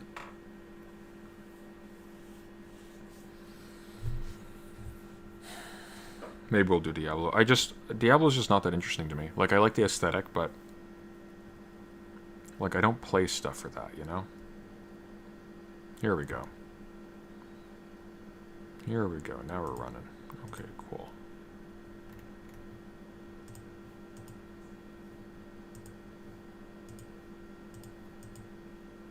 I'm gonna have to upgrade my computer soon. It's, this thing's like 10 years old. It was a really good computer when I first got it. When I first built it, I should say. But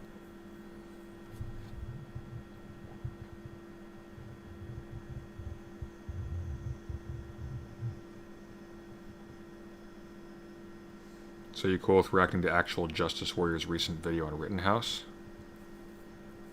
Maybe in a bit.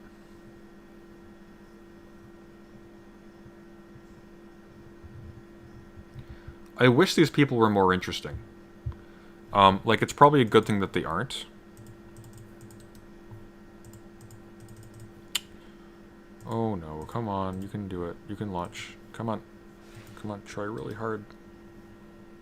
Oh, there we go.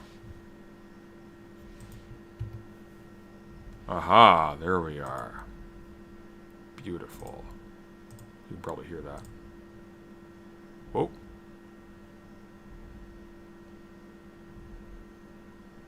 That's not what we want.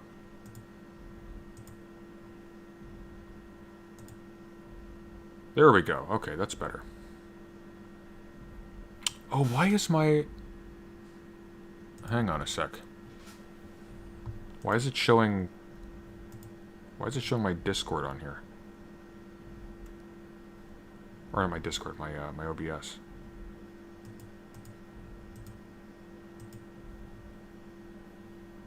Oh, it must be capturing my whole screen, but it's not supposed to do that. Goodness, it's taking a long time to load.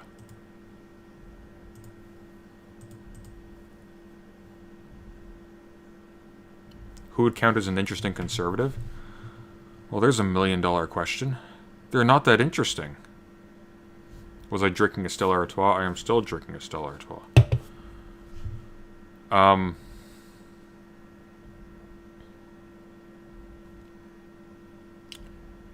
Conservatives just aren't that interesting. And I wish they were, because I love the idea. Like one of the most enjoyable things about political theory is like reading stuff from radically different perspectives and different like origins. Like Japanese political theory from the Meiji Restoration is so interesting. So interesting.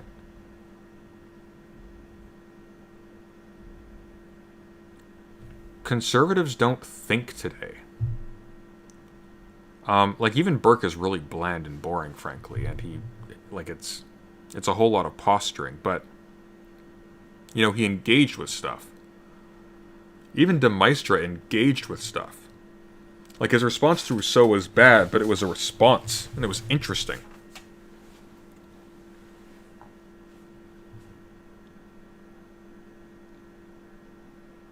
But these James Lindsay and Stephen Hicks types, they're just boring. They're just so boring. Okay, here we go. Display windowed. Okay, so that's right. Okay, so now that's working. Okay, so if I capture Soma, does that show up or does that... Why is it still... Okay, if I just click on this, let me see if that works.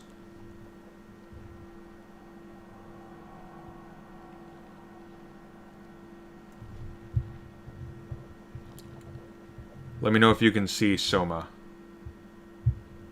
There's a bit of latency, so I'm just waiting for it to catch up. We'll cut this part after so we can have like continuity between the first part of this playthrough and the latter parts, but... I was thinking of Scruton as a candidate, but it really depends. Scruton isn't that interesting. I tried taking Scruton seriously. I read his article on art. He was not a deep thinker. He was so shallow. He was so shallow. Like their critique of modern art is, oh, that looks gross, it's stupid. And yeah, there's a lot of stuff, by the way, that's like... that's sort of playing that up. Like, here, it's a toilet seat in a room. It's like, okay. Like, at a certain level, I do think we have, like, some kind of obligation to not make the vocation of art look stupid. But your critique of an artistic piece can't be, it's unpleasant, or it quote-unquote celebrates unpleasantness. Like, does 1984, they love that book. Does 1984 celebrate unpleasantness? No, it depicts it. Tragedy and misery and disgust in art, they're used to provoke a response. Actually, a more important response than stuff that makes you feel good afterwards. Because if you feel good afterwards, your reaction is to rest and to be calm and satisfied. When you feel bad, that's what motivates you to action and to think and to change.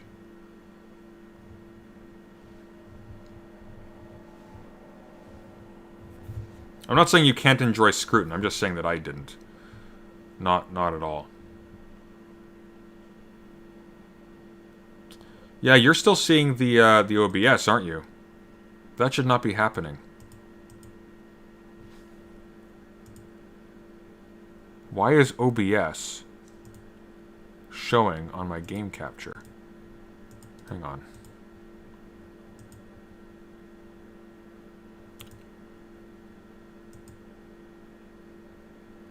Window title must match. Let's try that.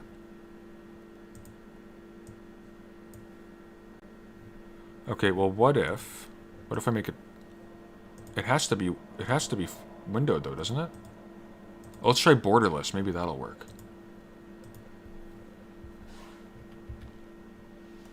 Okay. So...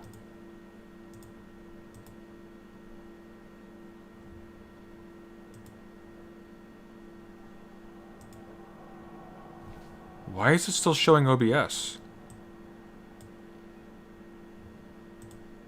Okay, if I minimize this, does that go away?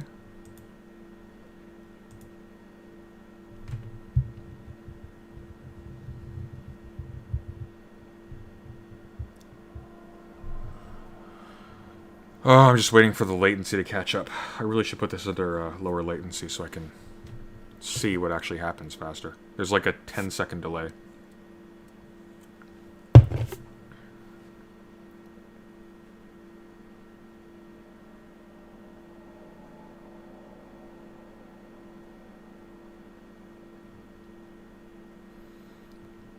Scruton's debate with Terry Eagleton was kind of painful.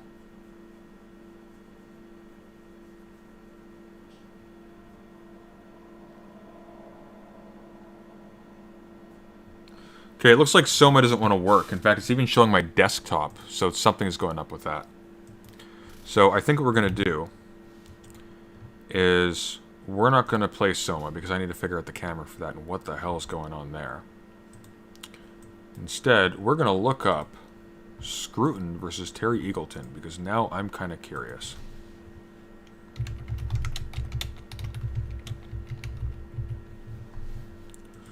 This is your chance to redeem yourself, Scrut boy.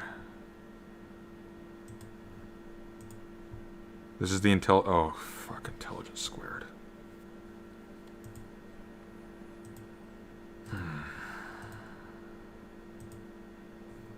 All right. Here we go.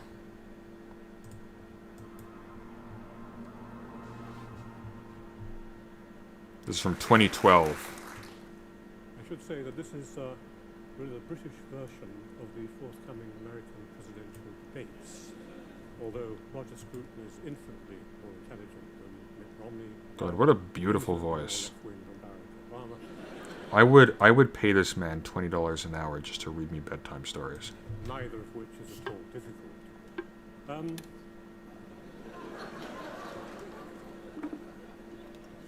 I want just to begin by very quickly sketching in 4 momentous developments in culture as I see them. Over about the last... Is this Terry Eagleton? It won't take as long as that makes it sound. Yes. The first is, in the early 20th century, something very dramatic happens to culture, namely, it becomes for the first time, really, a full-blooded industry. Yes? The so-called culture industry, as people like Adorno will later call it, gets off the ground. In other words, culture really for the first time in a very big way becomes part of commodity production in general. Yes?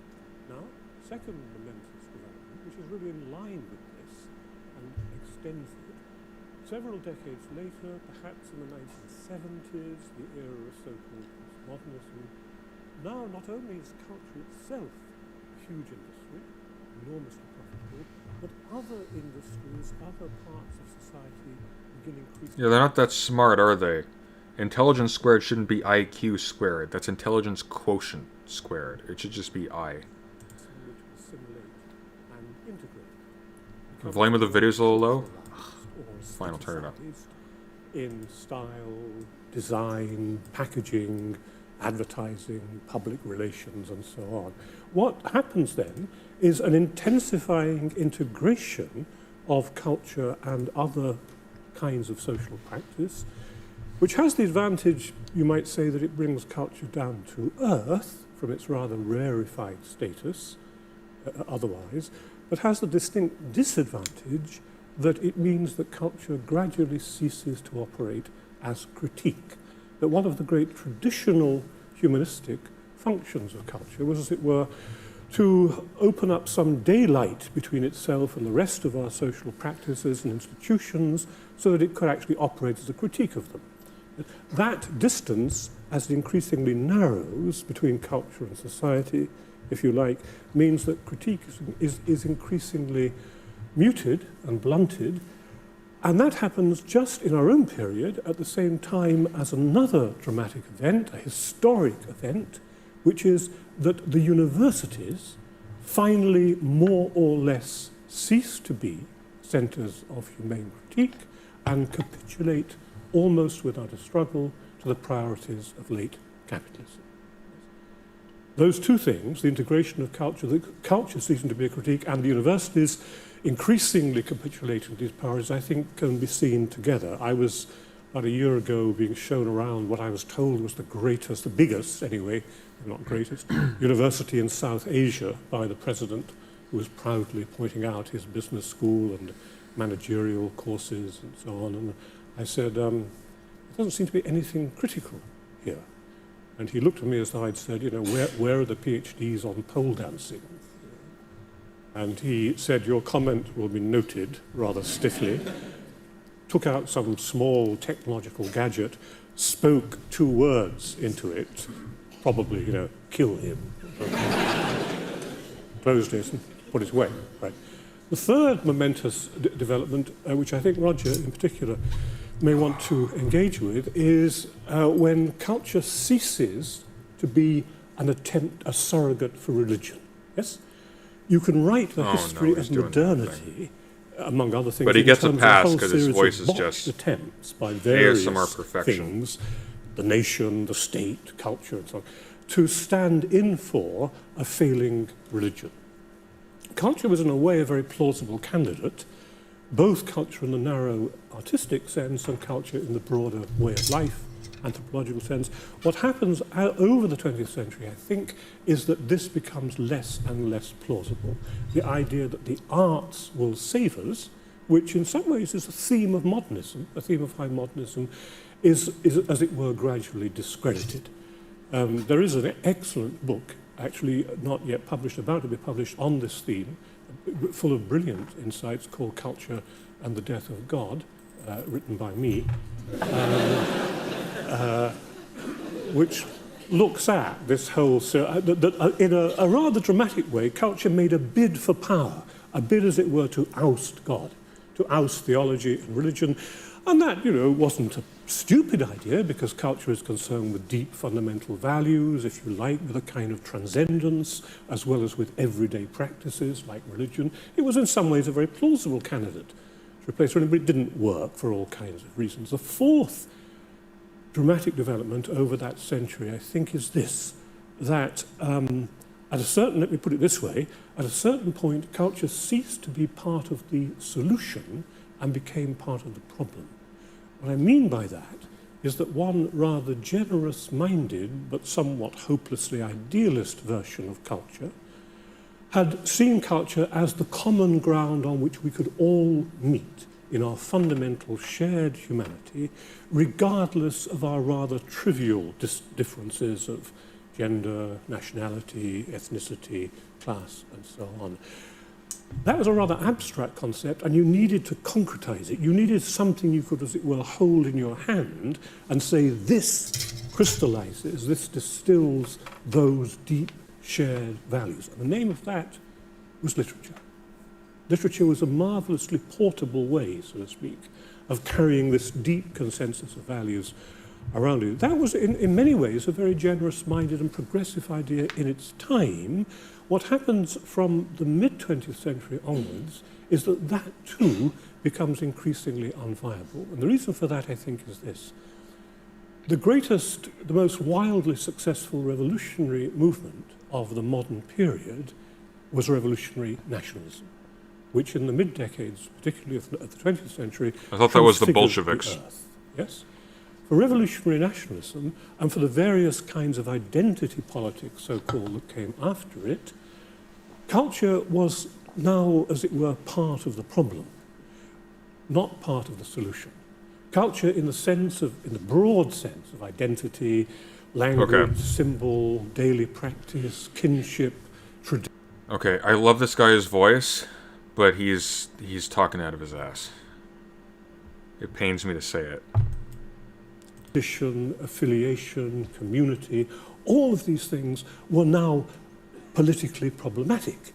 Yes, they were the very language of conflict and contention, whereas culture traditionally, sometimes I think rather spuriously, had been an attempt to paper over those cracks and say, well, those divisions are not really as important as our shared humanity. What happened then was that culture became, as it were, the very language in which political demands were framed and articulated. Culture and politics became much closer together, and that meant that culture could no longer, as it were, take the high ground in relation to a politics which it had always been rather disdainful of, or rather suspicious of. In a word, and forgive me if you've heard me say this before, culture was now, and is for us today, what people are ready to kill for. Or, if you like, to die for. You know, nobody, as far as I know, is prepared to kill for the pre-Raphaelite Brotherhood. Maybe a few seriously weird people hanging around in caves somewhere, you know. But they are most certainly prepared to kill for questions of religion, identity, community, ethnicity. That's not new. Now, if you're talking about race construed as like a biological category, that's new. But ethnicity, religion, like all these things, people killed for those as long as they've been around. Lineage, and so on. Yes? That now, I think, is what has happened in the long trek from the beginning of the 20th century to the present. Culture is what people are prepared to kill for, and on that suitably somber note, I will hand you over to Roger Scruton, who will probably depress you even more.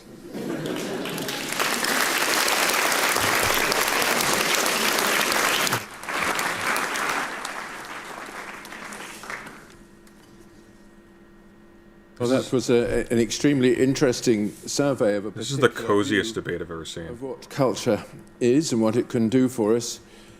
I want to slightly change the focus towards thinking about how we actually would try to teach culture in the age in which we find ourselves, and why it might still be important.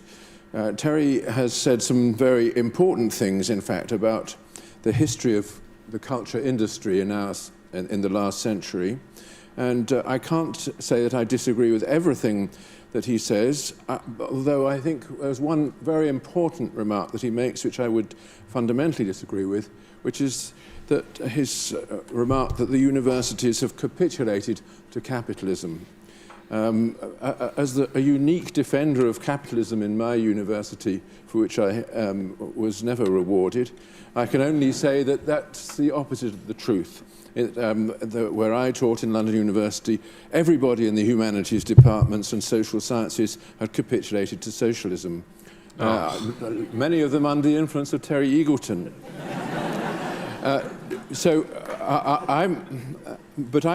This put him... Yeah, when he's talking about capitulating to capitalism, he doesn't mean that the universities started teaching specifically pro-capitalist ideological positions. What he means is that the way in which universities were run capitulated to capitalism. And this is borne out today. Students are worked to death like slave labor. Actual education is put on the back burner. Departments are defunded and collapsed based on economic viability, so that, you know, the stuff that universities exist for, learning and for philosophy and for science, that all gets thrown under the bus. That's like... No university has capitulated to socialism. Me in mind of a very important question, which is not only what is culture, but why should we teach it now, and how can we teach it? This is very important for people in the humanities, because that's how we defined our subjects. You know, Terry taught and still teaches literature, which is, I guess, a part of culture. I teach philosophy, in particular those aspects of philosophy that border on the arts. And there is no point in teaching them if I don't think that there is something to be learned here. And what I think of there is to be learned is precisely that, culture. But what is it? I think there are two contrasting views, one which I defend, and one which I think Terry has defended in his writings over the years. I would say that culture, as we teach it in universities, is or aspires to be a form of wisdom that is to be imparted to people. That's to say, something which contains elements of knowledge which they wouldn't otherwise acquire, and which is imparted in its own particular way, not as the sciences are, but in another way, and it's that other way which is difficult to define. But there are those who teach in universities, in humanities departments, who see culture as something quite different. They see it as part of the ideology of the ruling class, or the ideology of a particular social order. And the purpose of teaching it is not to impart it, but on the contrary, to undermine it, or to expose the powers that secretly advance behind it. And I think that's that second approach is what started what I think of as the culture wars. The wars between those people who regarded their role as teachers of culture. Okay. This is why I don't like Scruton. You have this manifold of complexity. You have people in universities engaging in, like, incisive and delicate examinations and critiques of things, like literature, politics, etc. Okay? And some of them are doing so with the motive to dismantle them because they have a negative experience of what they believe to be the results.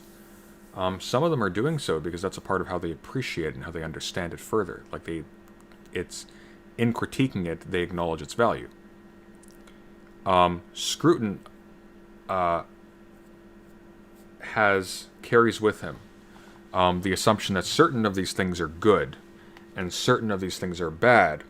And the ones that are good, he thinks it is wrong to dethrone categorically. And the ones that are bad, it is wrong to raise up categorically. And so he doesn't pay attention to what scholars are doing when they critique these things, or why. Or indeed, when he's talking about to unveil, they're critiquing these to lay bare the powers behind them that are secretly exerting their influence through these seemingly benign pieces of literature or whatever, these pieces of culture. He just characterizes anything that is against these things on his low-resolution analysis as being bad, and anything that's for them as being good. And so there's all of this like heady, difficult, time-consuming, complicated work that takes a lot of time even just to become competent enough to understand happening here, and he just paints over it. Shh. This is just a destructive venture, that's all it is. These are just bad people just tearing stuff down because of their own vice, and I'm the good guy and I'm pro these things.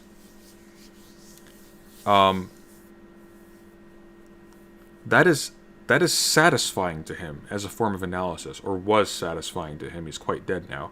But that's not good. He is taking people who are of a kind often with the authors that he is supposedly defending, or at least he pretends to defend, because he really doesn't, because he tramples over their spirit in the process of defending their form. He is throwing those people into the trash because they are critical of things that he doesn't actually care that much about, because he only cares about their place in the picture of this grandiose cathedral of a tradition or something that gives him a sense of importance and meaning. And not a real sense of importance and meaning, a reactionary sense of importance and meaning. By which I mean a riposte to challenges from people who actually do think that the things that he treats as being essential to human progress and goodness and achievement are actually no such thing, or treated the wrong way, treated in the way he treats them, as like the objects of worship, as being in fact destructive to all of those things that he treats them as being representative of, or whatever. You get what I'm saying? I lost the plot a little bit there, but yeah. As one of imparting a form of wisdom, a form of knowledge that would be not only useful to the student, but part of the continuity of the social order to which the student belongs. and those who see their primary duty as one of debunking, deconstructing, or showing the structures of domination, to use the Foucauldian idiom, that lie behind our ways of thinking, our ways of speaking, and our ways of enjoying the art and music and so on of our civilization. The origin of that second view, the debunking view, is, I think, the Marxist theory of ideology, which became prominent not at the time that Marx wrote, but much later in the Frankfurt School in Germany and between the wars, and, of course, in France of 1968, under the influence of people like Foucault. And I see Terry Eagleton's approach in his earlier writings, at least, as part of that, I have to say, a particularly intelligent manifestation of it, I'm afraid, so I can't easily triumph over it. But nevertheless, I do think that it's very important to reaffirm another vision of culture as something not only worth imparting, but also as containing knowledge. The kind of knowledge that it contains is not, like scientific knowledge, a collection of facts and theories. And when people start thinking of culture in terms of theory, it's largely because they're taking the Marxist approach of debunking it through finding the explanation of it. I think of culture as a form of practical knowledge, something which gives you a sense of what to do, what to feel, how to be towards other people in a community, in ways which will enhance your own social and emotional competence.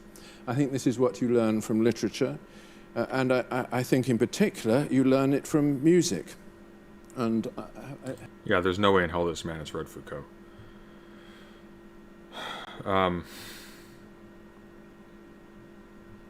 Yeah. If I've got just another minute or two, I'd like to mention this aspect of Just culture one. because it's so often overlooked. The greatest achievement of our civilization, if you leave religion and science to one side, has been music.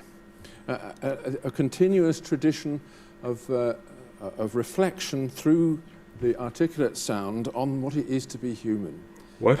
And a constant attempt to take that reflection further, to build abstract structures in which nevertheless we see mirrored our own emotional nature as rational and social beings.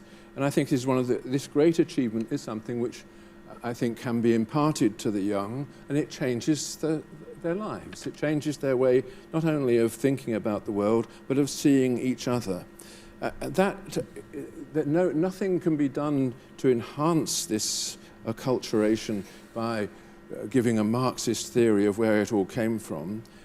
Here is something which you impart by encouraging young people to love it. He's describing lotus eating. To love it and to find reflected in it all that is best in themselves. And that, I think, is what a real cultural education should be. A real cultural education should be just a drug bender, effectively. That's what it's reduced to. This is so lame. Like, don't you want to discover things? Or to figure out how to make things better? Don't you want to accomplish something? Like, the goal of an education is to feel good about yourself? What the hell is that? Imparting that kind of self-knowing and reflective conception of why one is the sort of thing one is, and how to find it mirrored in the world around you. That's it.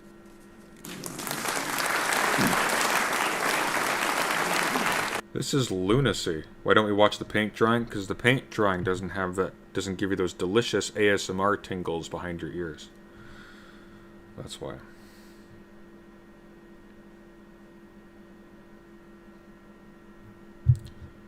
That was stupid.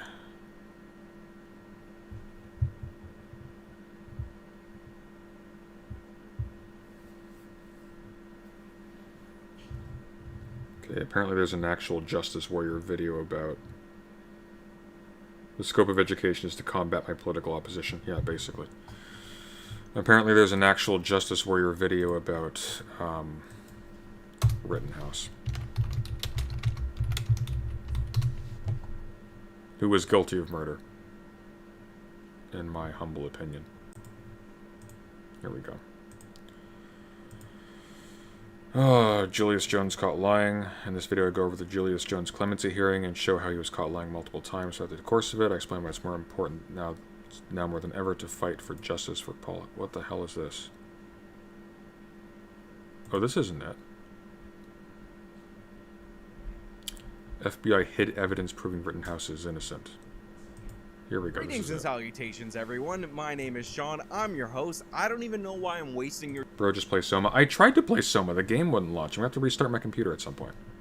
time with this introduction because 27 different giant news items happen and I have to cover them all, and I'm preparing for a trip to Fort Worth, Texas to do the Better Discourse 3 event at the end of the week.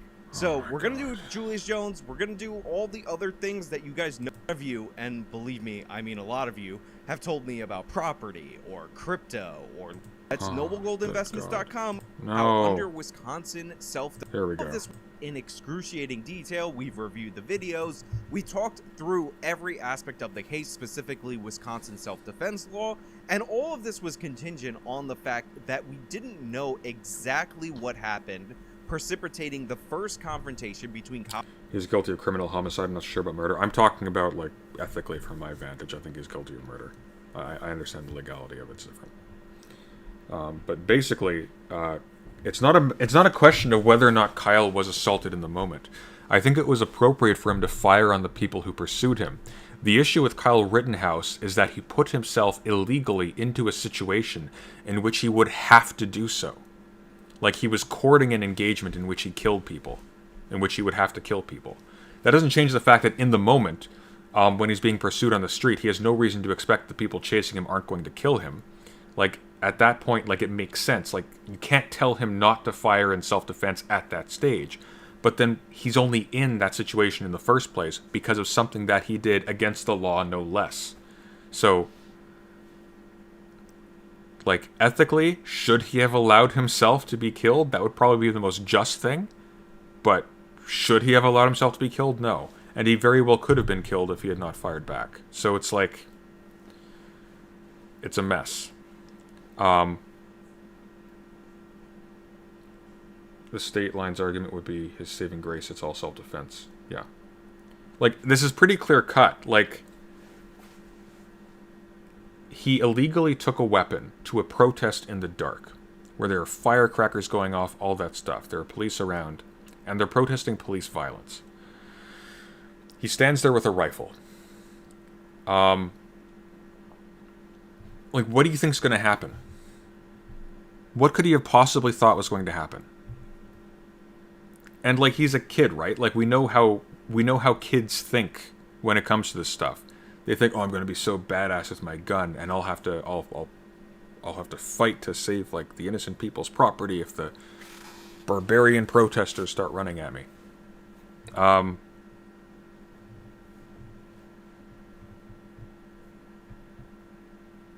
Like, it's similar to death by cop, right? It's like, yeah, it's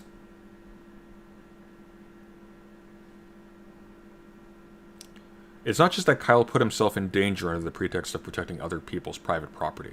He didn't show up with, like, a club. He showed up with a gun.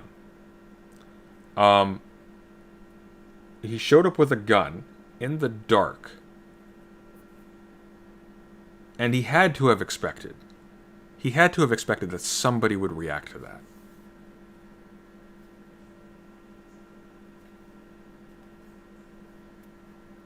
He also brandished his rifle to people in their cars. I missed that part. I wouldn't be surprised, though.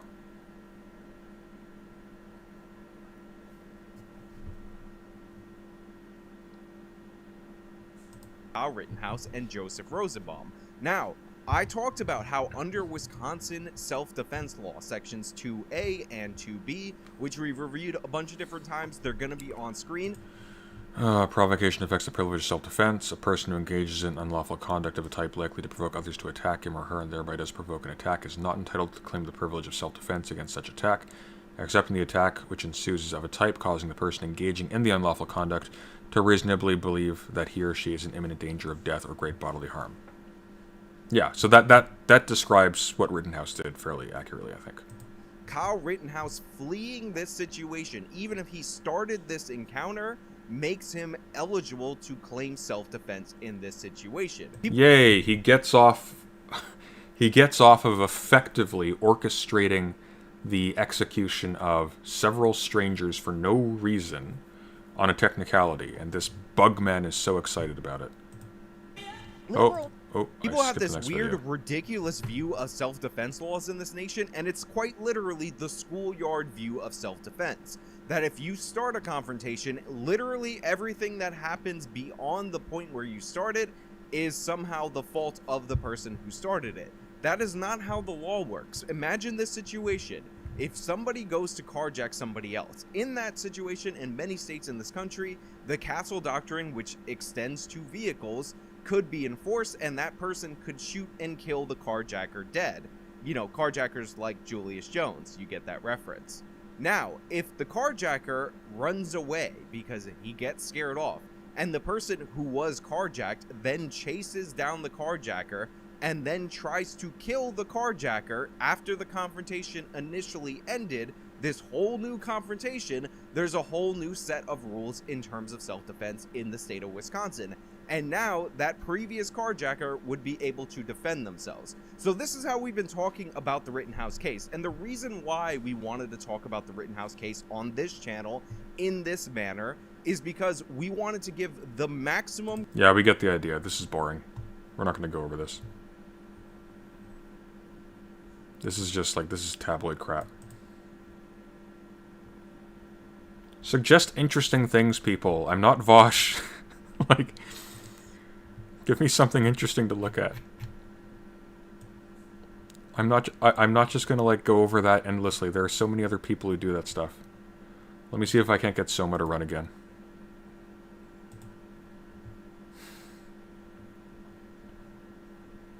Yeah, he's legally correct, but who cares? This is so dull. Like at this point, like who even cares anymore? Is Rittenhouse gonna go to another protest with a gun? Unlikely. Like he's neutered. It doesn't matter. Threat averted.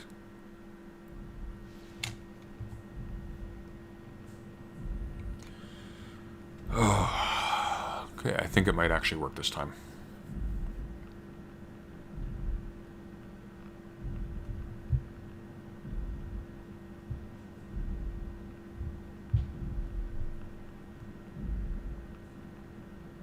Yeah, this... I don't know how on earth people just watch this stuff endlessly. It's not interesting. Like, it's not interesting. You have such a tiny bubble of time on Earth to spend your time looking at things on. It's like, you want to look at this guy? Why, to prove that this guy's wrong? Everybody knows this guy's wrong. The only people who pay attention to people like this are people like this. I don't want to watch Caleb. Oh, Faraday Speaks stuff is just... It hurts. Like...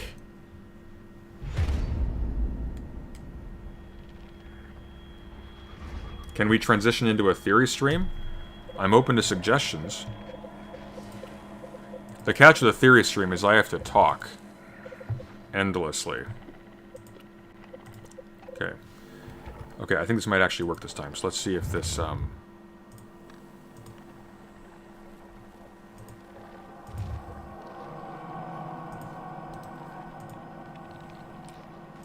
Let's see if this works.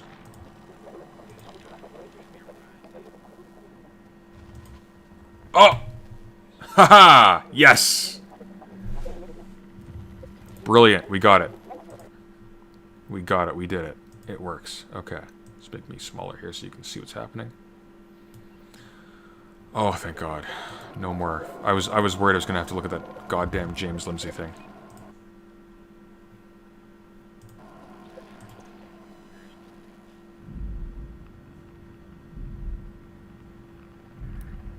You're in the Nomos of Squid Game when? I'm doing Squid Game and the Social Contract soon. It's not a Nomos of, but it'll be there. the Italian guys in Prato and Mosca and others in Burn Material. I don't care about those guys that much. They're not that interesting.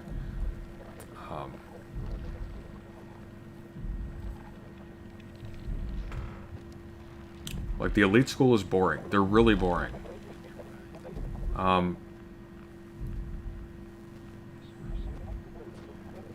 Is Infrared back on its 2-hole arc? I don't know how someone like Infrared doesn't know the difference between a urethra and a vagina, but... he's too innocent for this world. Yes. Jose, Squidward. Squid Game is very good. Squidward. Am I still planning on doing a Doom stream? Yes. We are doing a Dune stream, possibly Monday night. But we'll see.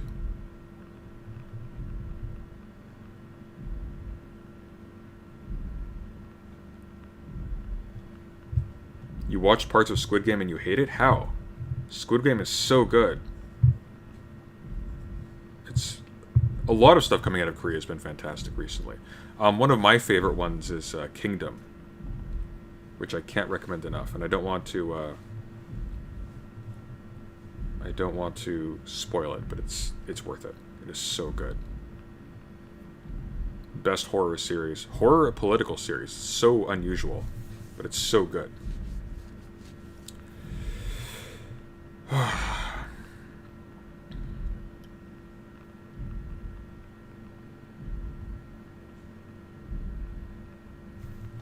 Oh, come on, why aren't you loading?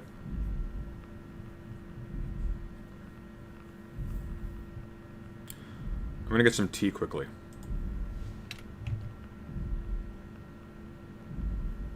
So I'll be right back.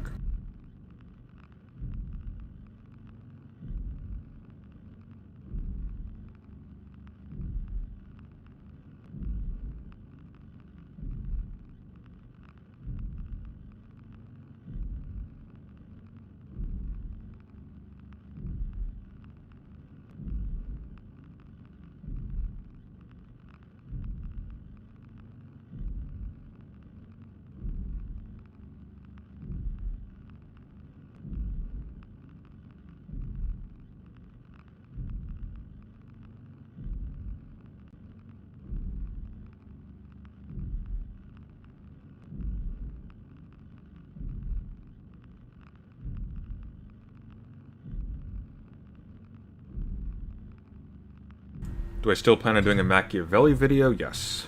But these things take a lot of time, and like stuff piles up, right?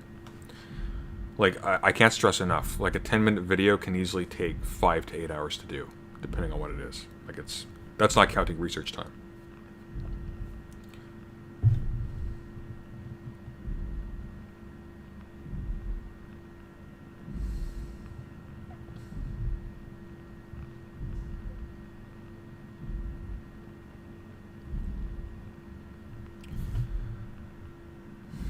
Okay, I'm going to be a bit mean to some people here, because people like suggesting things, and they get suggested a lot of bad things that aren't appropriate to this channel.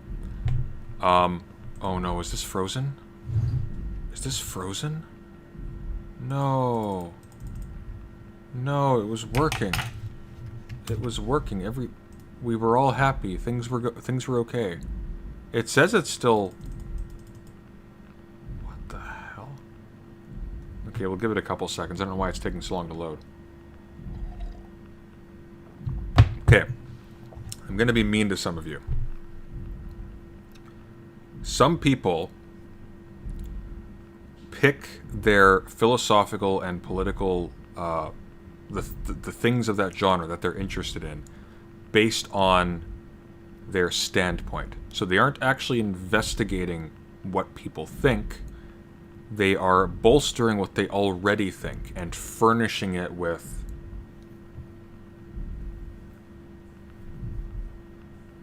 well, you know, it's like the equivalent of like buying a new house and furnishing it with exactly the kind of furniture that you see in like a catalog.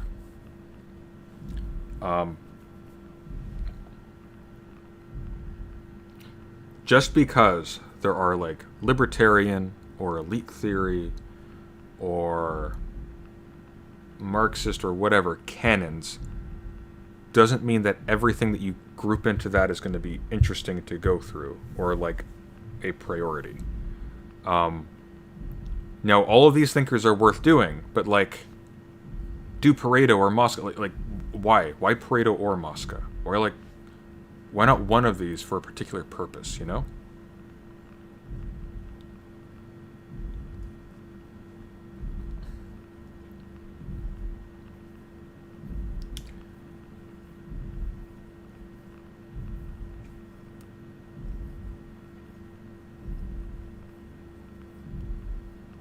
Oh, here we go. Finally.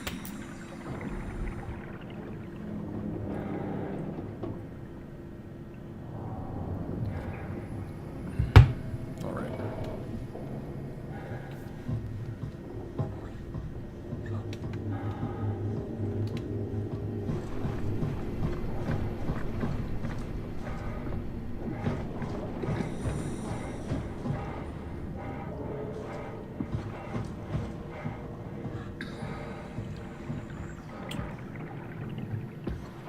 I guess we go this way.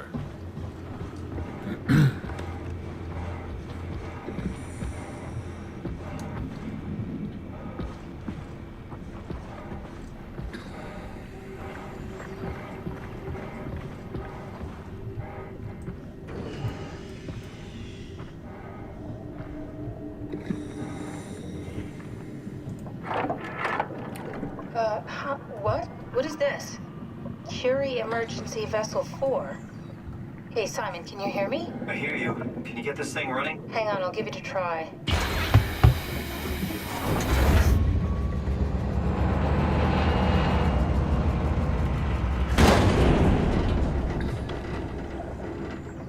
Sorry, it's dead. Worth a shot? The CV came from Curie. It was a ship that used to make runs between Lambda and Lisbon. Looks like their wreck is close. Maybe you can find a vessel like this one inside. Sounds like a plan. I'll just save the security information and update the Omni tool. There. Should help you get around. Great.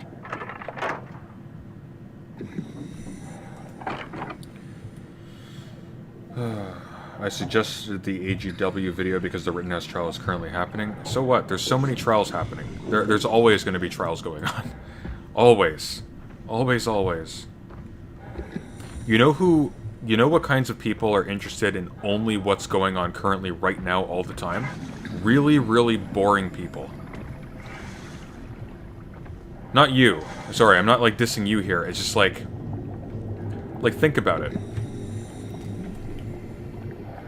We deepen our understandings of things over time by reflecting on them for a prolonged period. Like, the Rittenhouse trial is not interesting. There's nothing, like, remotely novel about it. It just happens to be going on now. There are so many other things going on now. Like, things we don't even think about. Where is this?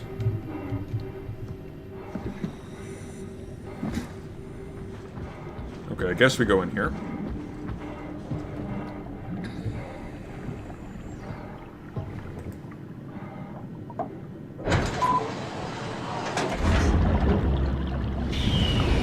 Yeah, this isn't the cashing in on the hype channel. It's not what we do.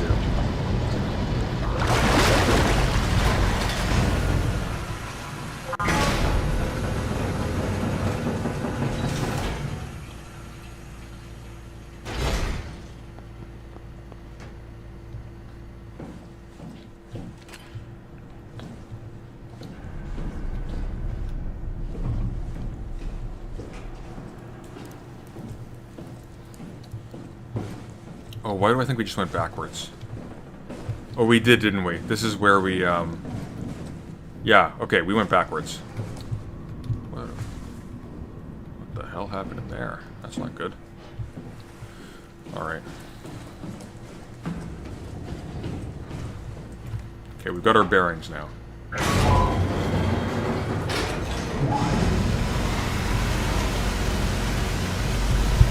But, like, in all seriousness, guys, like, what is the interest in the Kyle Rittenhouse trial? Like, what is it?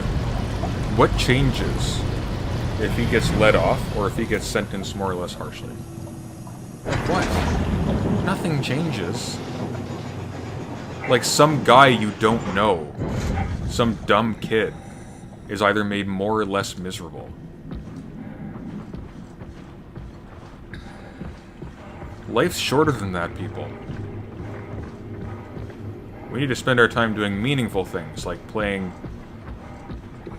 5-year-old horror video games on Steam.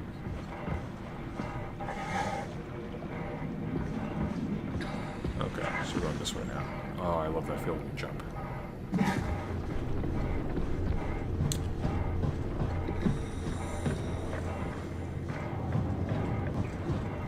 That color's kind of horrific, isn't it? Just that dim blue. Like, you feel, I mean, obviously really deep in somewhere, but that is a color that says there is nothing comfortable within walking distance.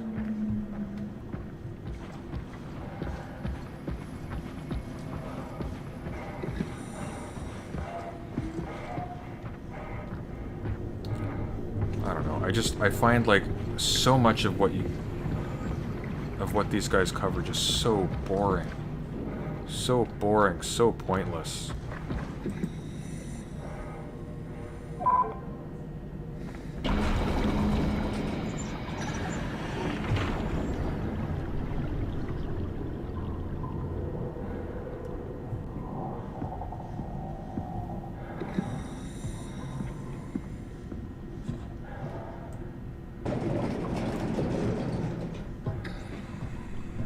You know, someday it feels like it must happen.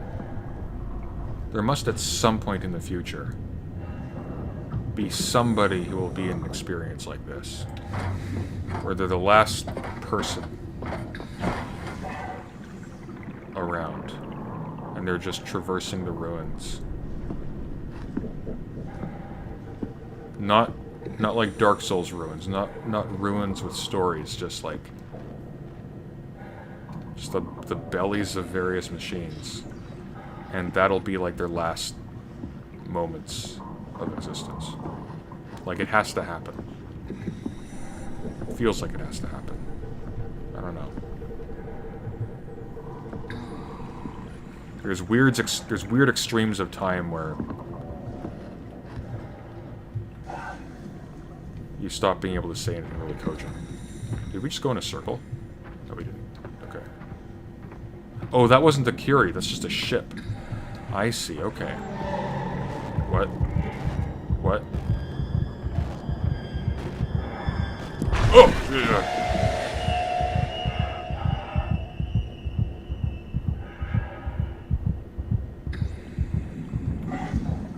Well, that was a nay-nay.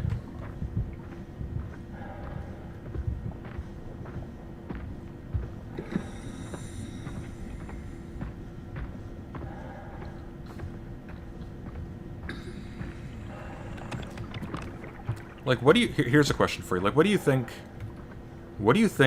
these people, like, actual social justice warrior, or actual justice warrior, or, like, I don't know, Ben Shapiro or James Lindsay, what do you think they think of when they contemplate, like, the fact that they will die?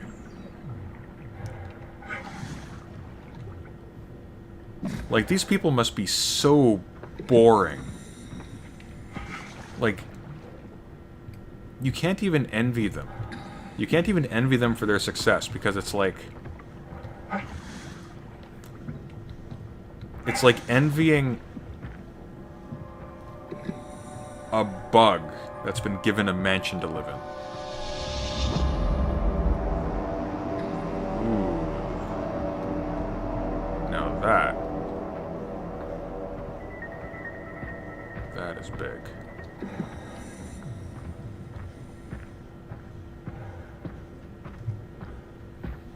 They are going to go to heaven. No. No. An omniscient God does not create things like that with the intent of staying with them forever.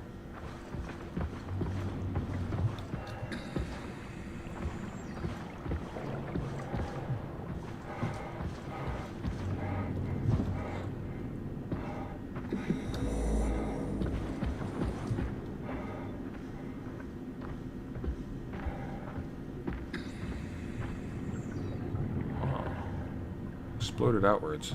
But from what? There's a ladder here. Yeah, actually, hang on. What would have caused this?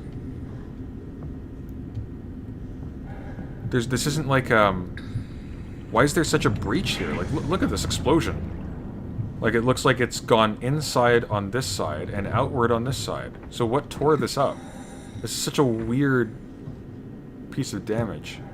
And why, like, this...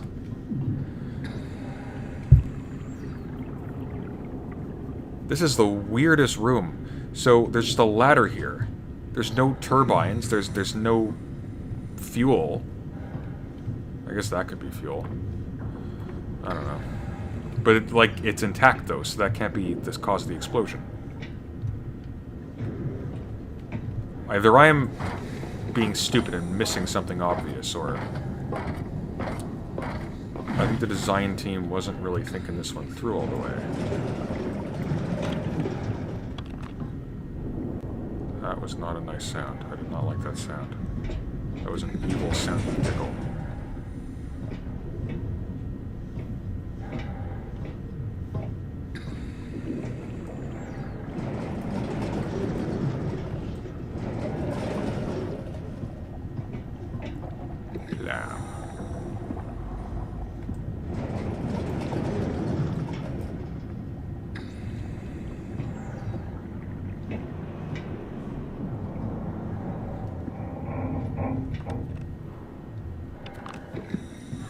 Here's a good general rule, guys. This is a channel that thrives when we are talking about political theory, Lovecraft, cosmic horror, philosophy, yada yada yada. Cool stuff. Don't send me pasty, flabby guys going on about how they're gonna save America through YouTube.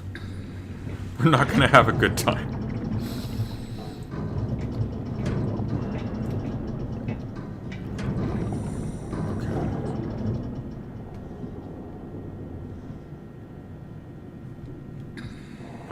Oh no, don't crash, don't crash, don't crash, don't crash. Oh, it's just rendering. Okay, good. Oh boy, that frame rate. Alright. Alright, we're in. Let's find a working escape vessel.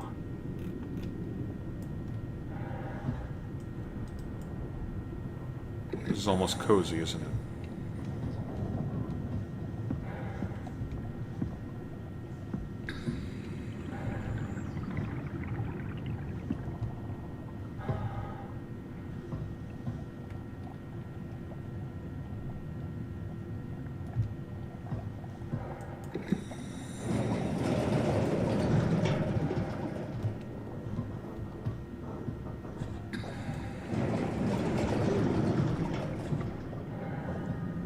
Forgot how tense this part was.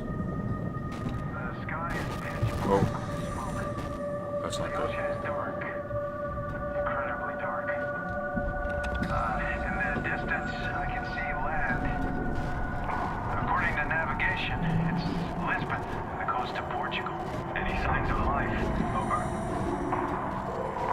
Hopper, it's on fire. Everything is on fire. The flames, they're reaching all the way into the sky. It's unreal. Any signs of life? Over. No. Oh. Nothing but a massive firestorm covering the continent. Am I safe if I don't look at him?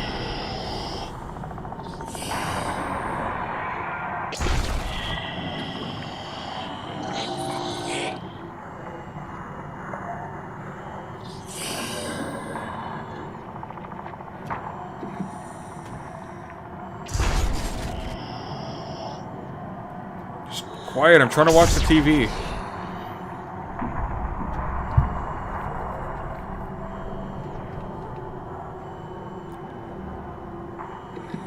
Is he gone?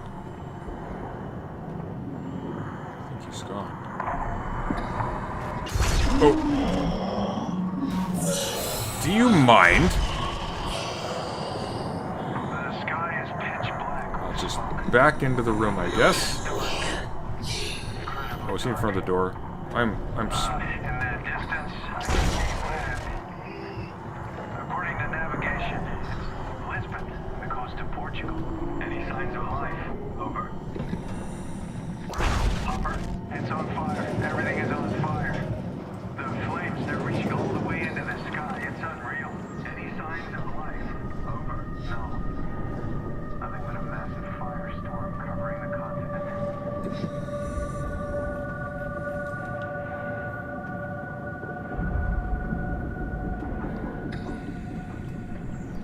Later, Murray.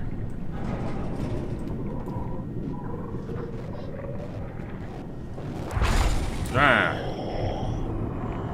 Alright. I've got a bone to pick with you.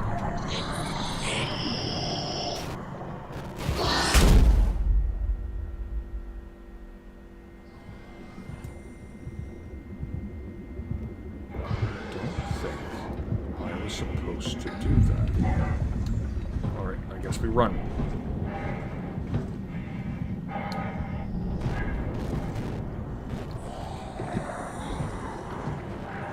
Okay, so we can't touch him, I think.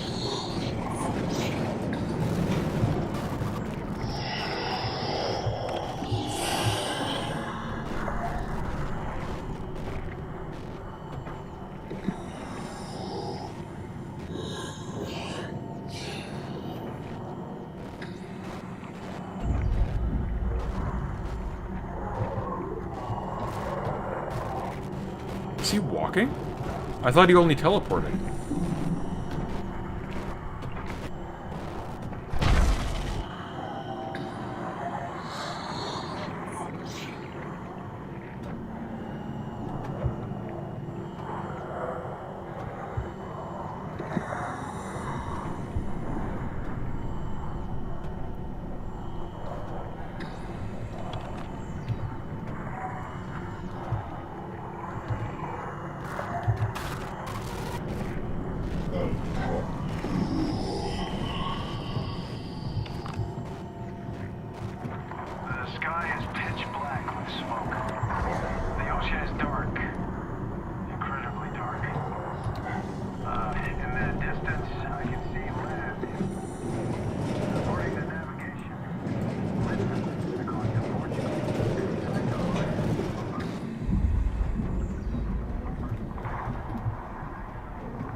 Where to go in here?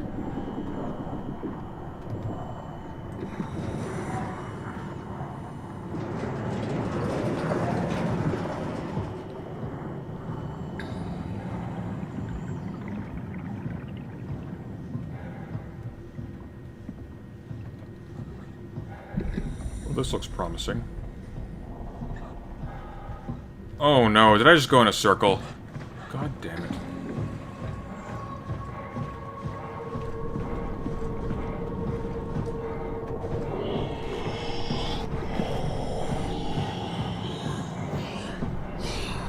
I do not have time for your shenanigans, dude. Just... Really? Really?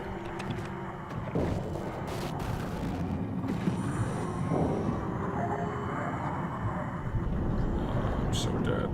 I'm so dead.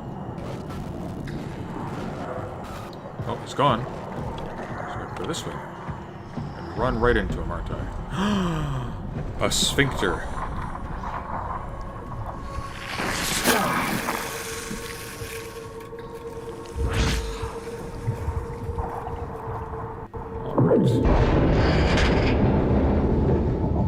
Now we just have to not get hit again, so that wasn't all for nothing.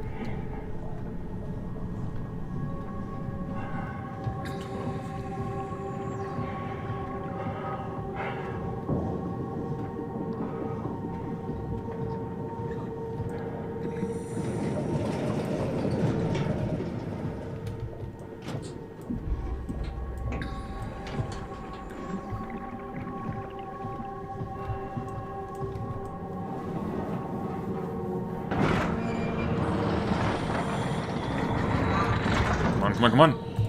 Up. Come on. With some gumption, please.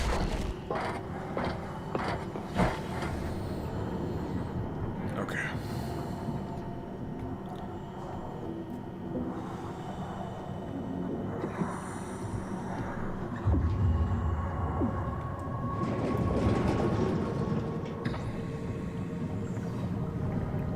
Emergency shuttle. This is what we want. Yes. Yes.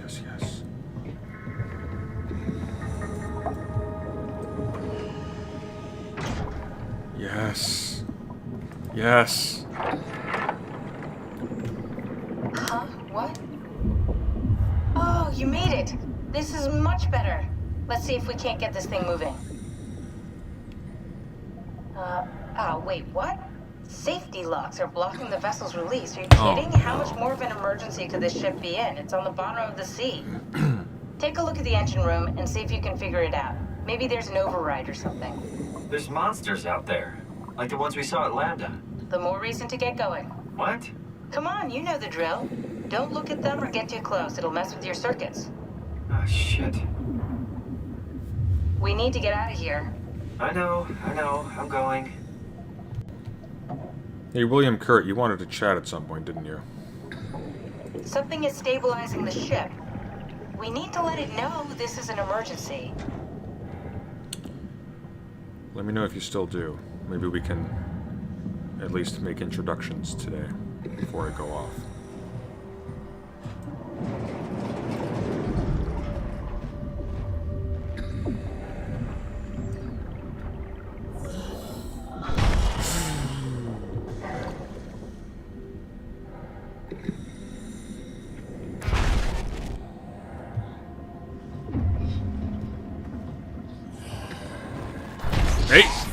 Hey, stop it. Stop it.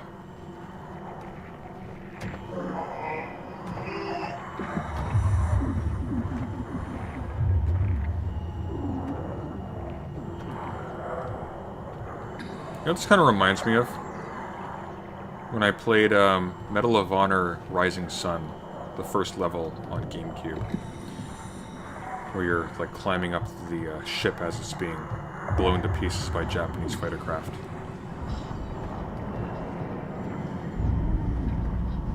Can I go up there? No. Ugh, come on. Stop it. Stop it.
Up the stairs. Run. Oh, what? What? Alright, I will wait.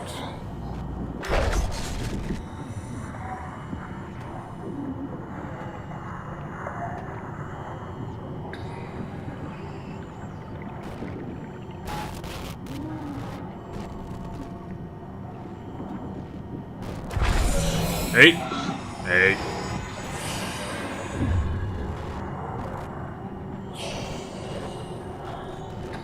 Alright, I'll turn it off. Oh, he's right behind me, isn't he?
surface is just gone.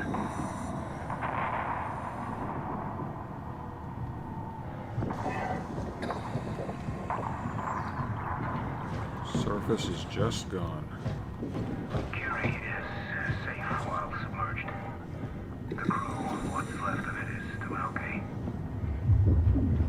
For the rest of the world, there's no good way to describe it.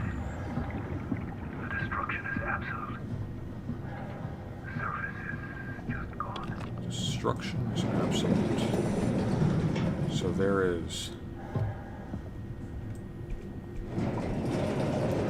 no survivors.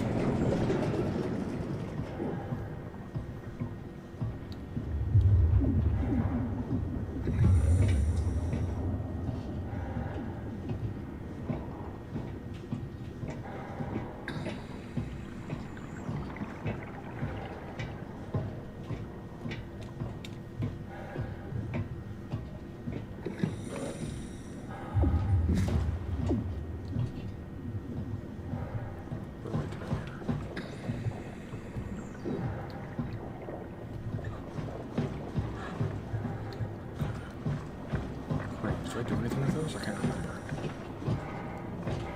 Anyways, we're up here now. Oh, and reloading. Oh, that's interesting. It's synced with the WoW.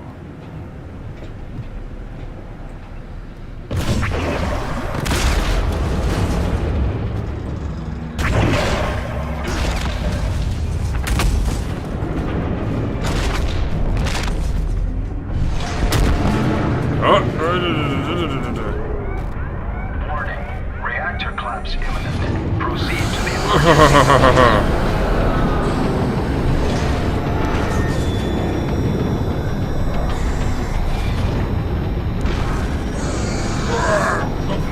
Stupid hook. Seriously? Did it catch me?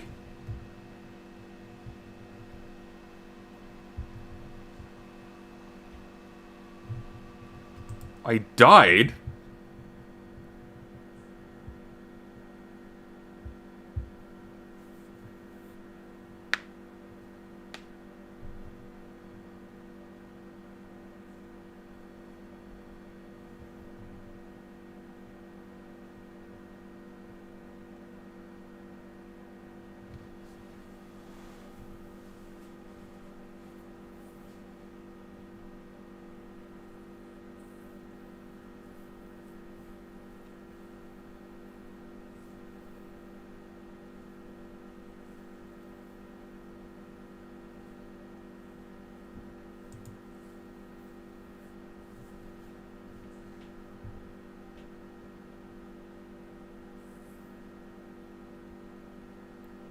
God, this is loading slowly, isn't it?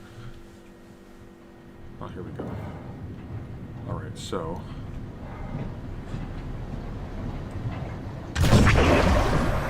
that out there. That's out. Then... knocked out in really low frame rate.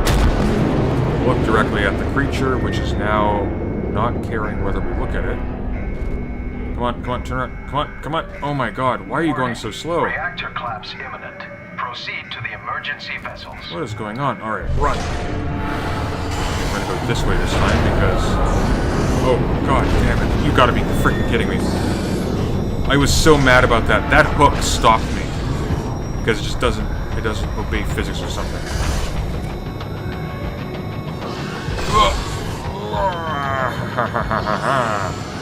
Alright. Wait, there was a door here, wasn't there?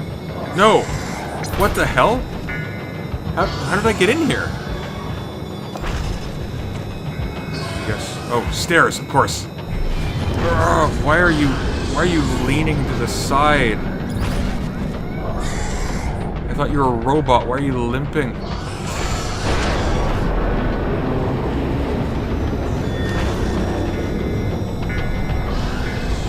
I have no idea where I'm going. It's a dead end. No, over the thing. Come on. Go. Oh, man, we're back here again. Is this where we want to be? Yes, it is. Ah! Up the stairs now. That can't be right. Am I making a mistake? No. Oh no. Who designed this place? This is not how ships are laid out. Oh no.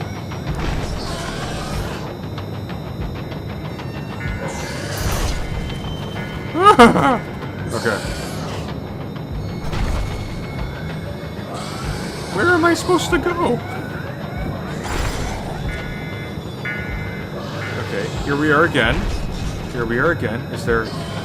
right, we've done this before. Hello.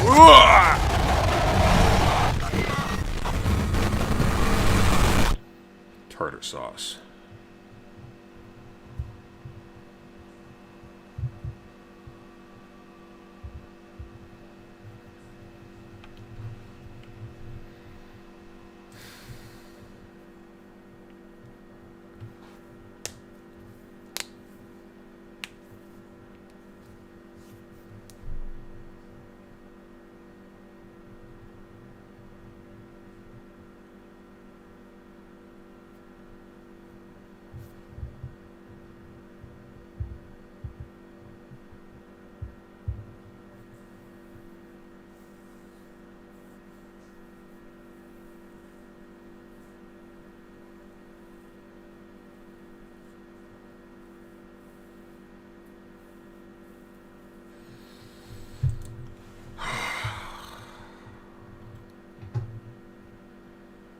This is the worst. You know what's funny is the first time I played this, I did this on my first try and it was easy. I don't know why for some reason I just cannot for the life of me. I cannot for the life of me recall the path that I took to get here. What happens if I do this one instead? Same thing. Oh, it doesn't matter what side it is. God, why is it slowing down so much? Look at this. It's just a cutscene. Like, oh my god. Okay, come on, come on, come on, come on, come on. Warning. Reactor collapse imminent. Proceed to the emergency vessels. Right.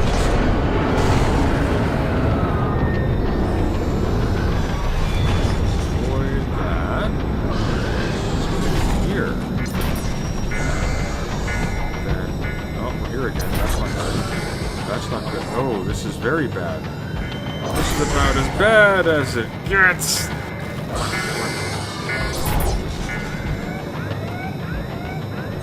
Ah! Okay.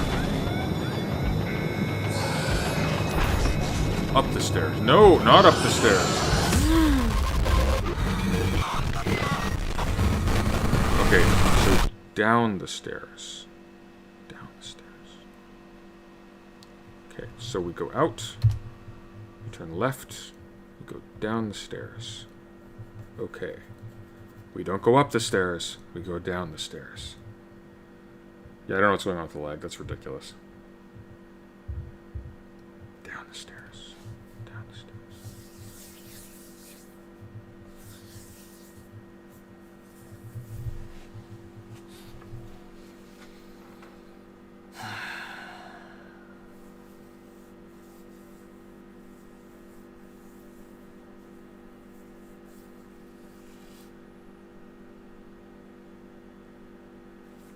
By the way, spoiler alert, the squid wins in the Squid Game.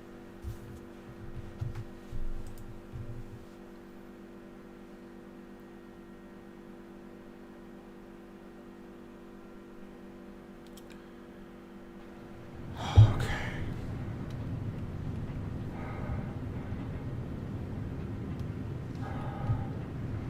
Why are we alive just to suffer?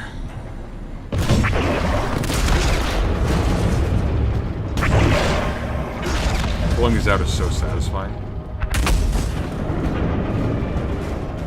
What's at the end of this hallway? What's down here? Oh my god, that lag. Why is it lagging so much?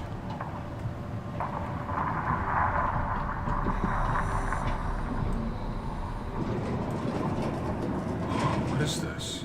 I've never been back here. Oh, it's nothing. Okay.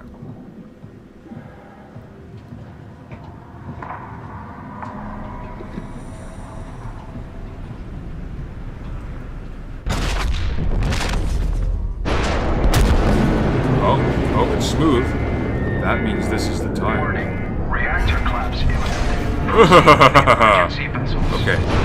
Go left, then down. Left, then down.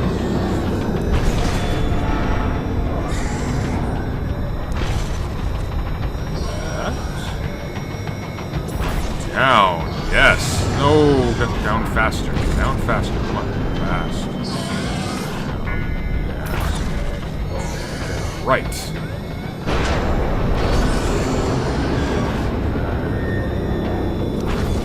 I don't know. Okay, I'm in. So let's get the hell out of here. It's taking so long. I need to pump all the water out before we take off. Can't you do it any faster? I'm almost there.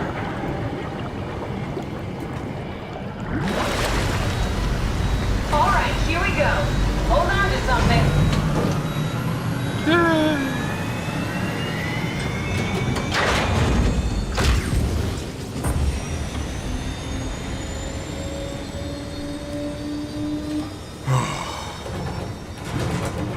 Can you steer this thing? Starboard rotor is choking, but I can compensate. How do you even know what direction we're going in? Don't worry, I'm hooked up to the navigator. We're headed for Theta. Should be a matter of minutes. Thought I was done for back there. Seems like the WOW is keeping the Curie from going into a catastrophic failure state. I mean, how did it get on the ship? Are you talking about the black tentacles in the engine room? I've seen them before at Upsilon. What are they? They're a manifestation of a malfunctioning station-wide artificial intelligence called the WOW. Station-wide? So we just made a powerful enemy. No, it's not like that. The AI isn't a persona. It doesn't feel or think like we do. It's more like a cancer. Oh, lovely. Was that the ship? It's like a Looks like your cancer. sabotage worked better than expected. Brace for impact! Hold on, the blast just pushed us off the plateau! What does that mean? If I don't hit Delta, we're dead.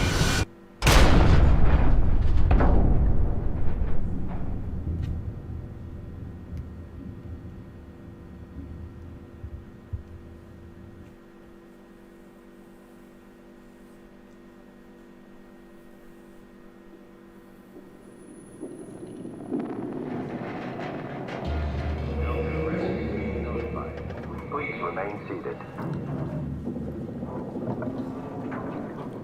I would love for Zanzi to play this so much. That would be...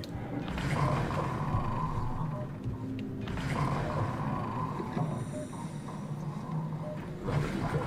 Whoa. What is going on here?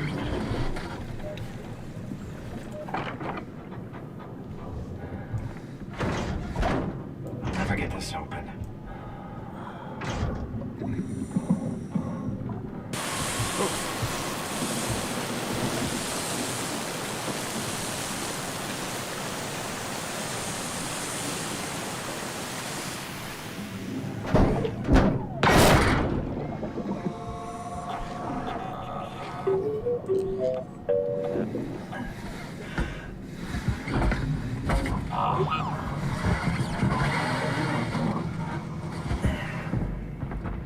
It's the disembodied brain of Okay, Mark little guy. Zuckerberg come to save us. Didn't expect to see you again.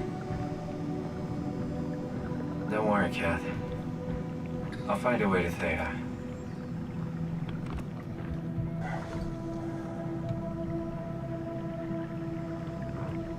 Take me to your leader. Oh, is that a WoW crab? It's a cyborg crab. Get back here, Butterball. I want to get a look at you. So weird.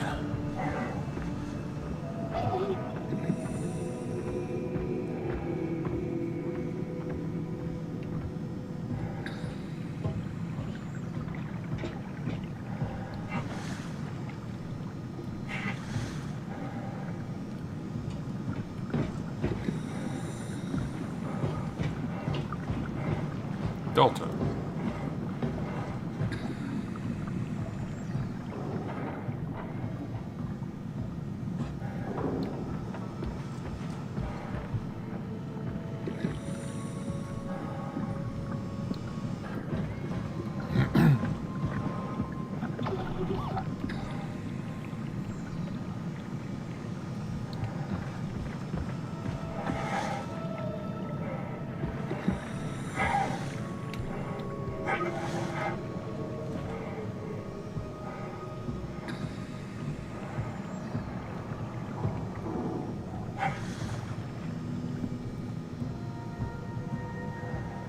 Looks like an assembly station for something.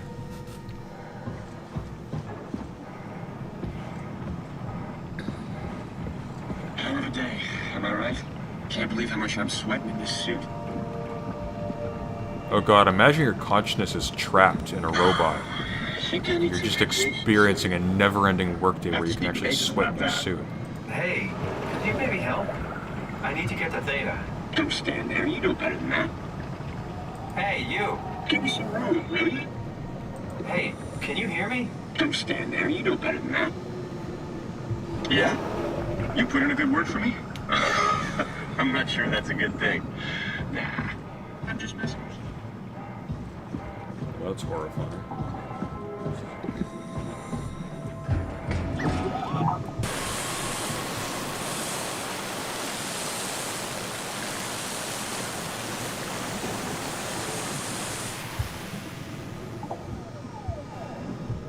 Good robot.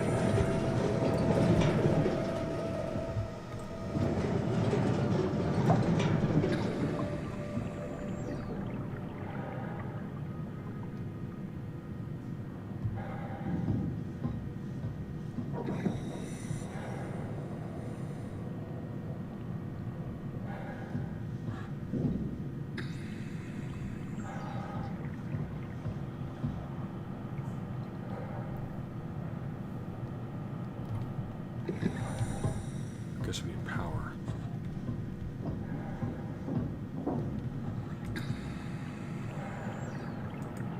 Trying to get to Theta. Okay.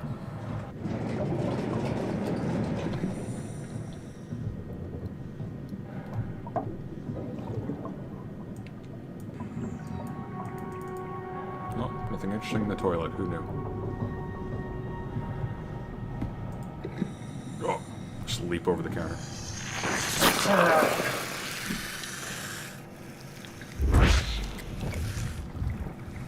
Well, it can't be, I don't think the sensation of sweating is like a phantom limb type thing. For whatever reason, the WoW is trying to preserve their sensation as if they were living out their actual normal lives, despite the fact that that should really have no survival value.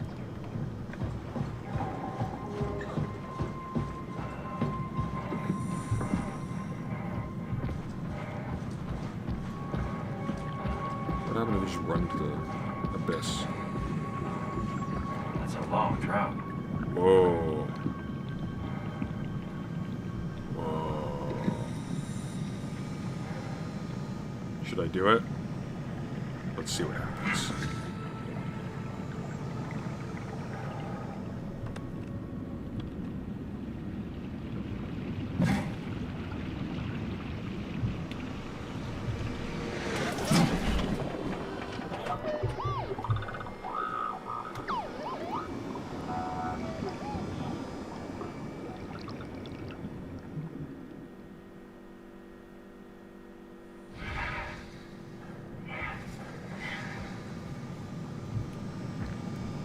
Thanks, little man. You're stronger than you look. Oh, interesting. So you just got pulled back up. Oh, that's kind of cool.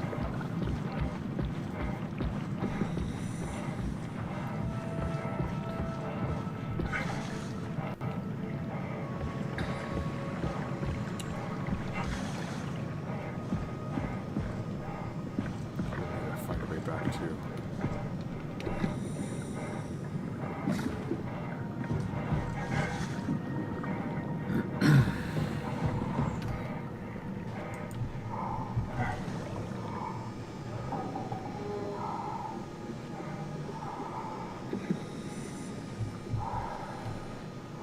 Oh, I can't click on him because he's alive. Ugh.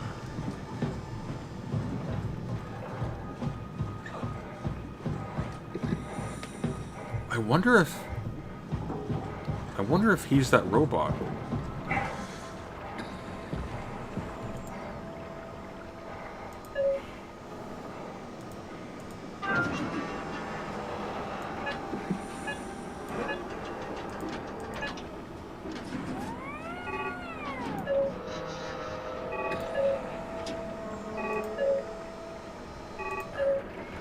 Brandon, did you move the Carthage case in?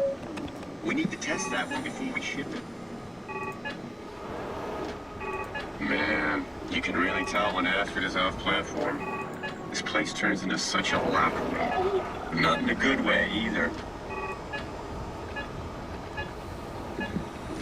I don't know, man. I just say we can keep things classy even when women aren't around. You know?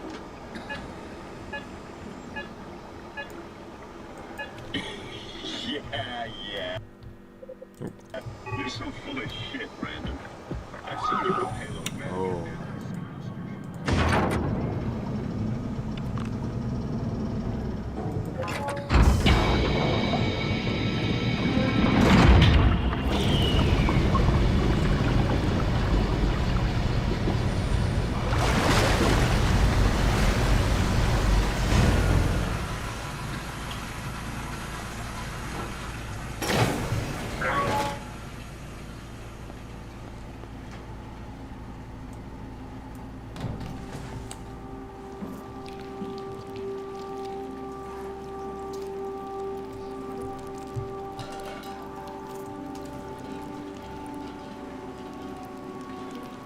That is not a normal eyeball.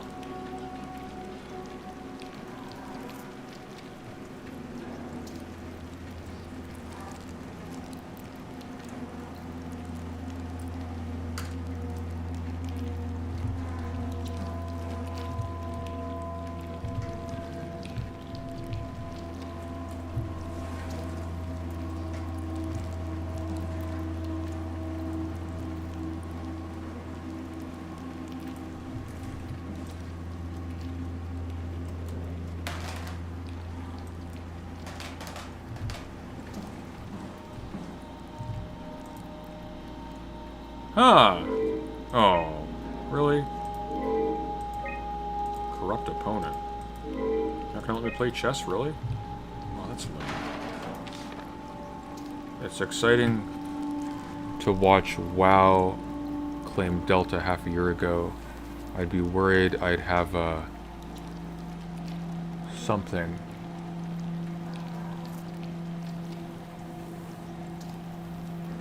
I'd have Go or something, and Juan cleaned the black blood from the machinery. Now its crusty surfaces seem to complement, even outshine what Delta was.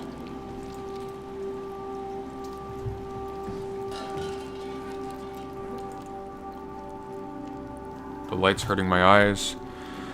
He's telling me I don't need this vitreous flesh inside my skull to see salvation. I will gladly remove them, stop them from obfuscating the divine mission. Oh, that's good.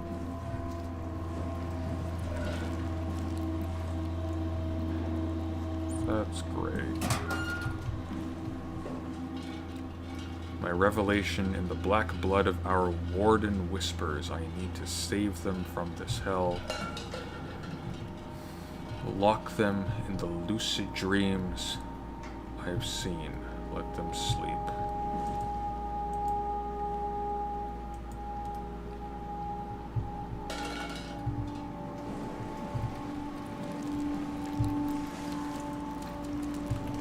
Oh my god. Oh no. Ah! What have I done? What the hell?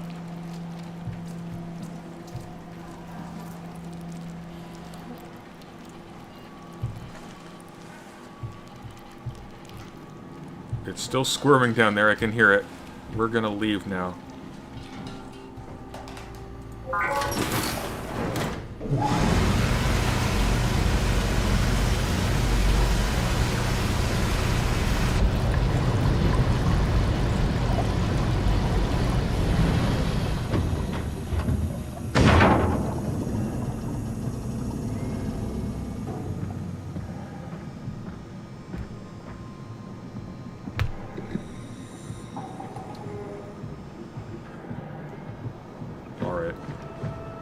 I don't want to die of blood clots, so I'm going to call it here.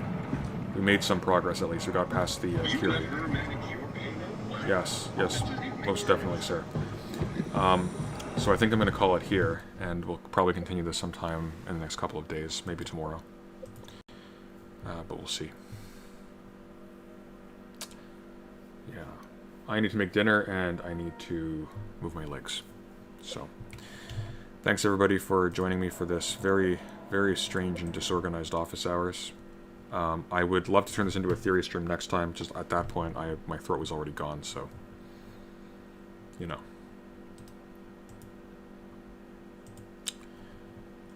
It takes a lot out of me to do those ones. But we'll definitely do more theory streams in the near future. Alright. Take care, everybody. Have a good night.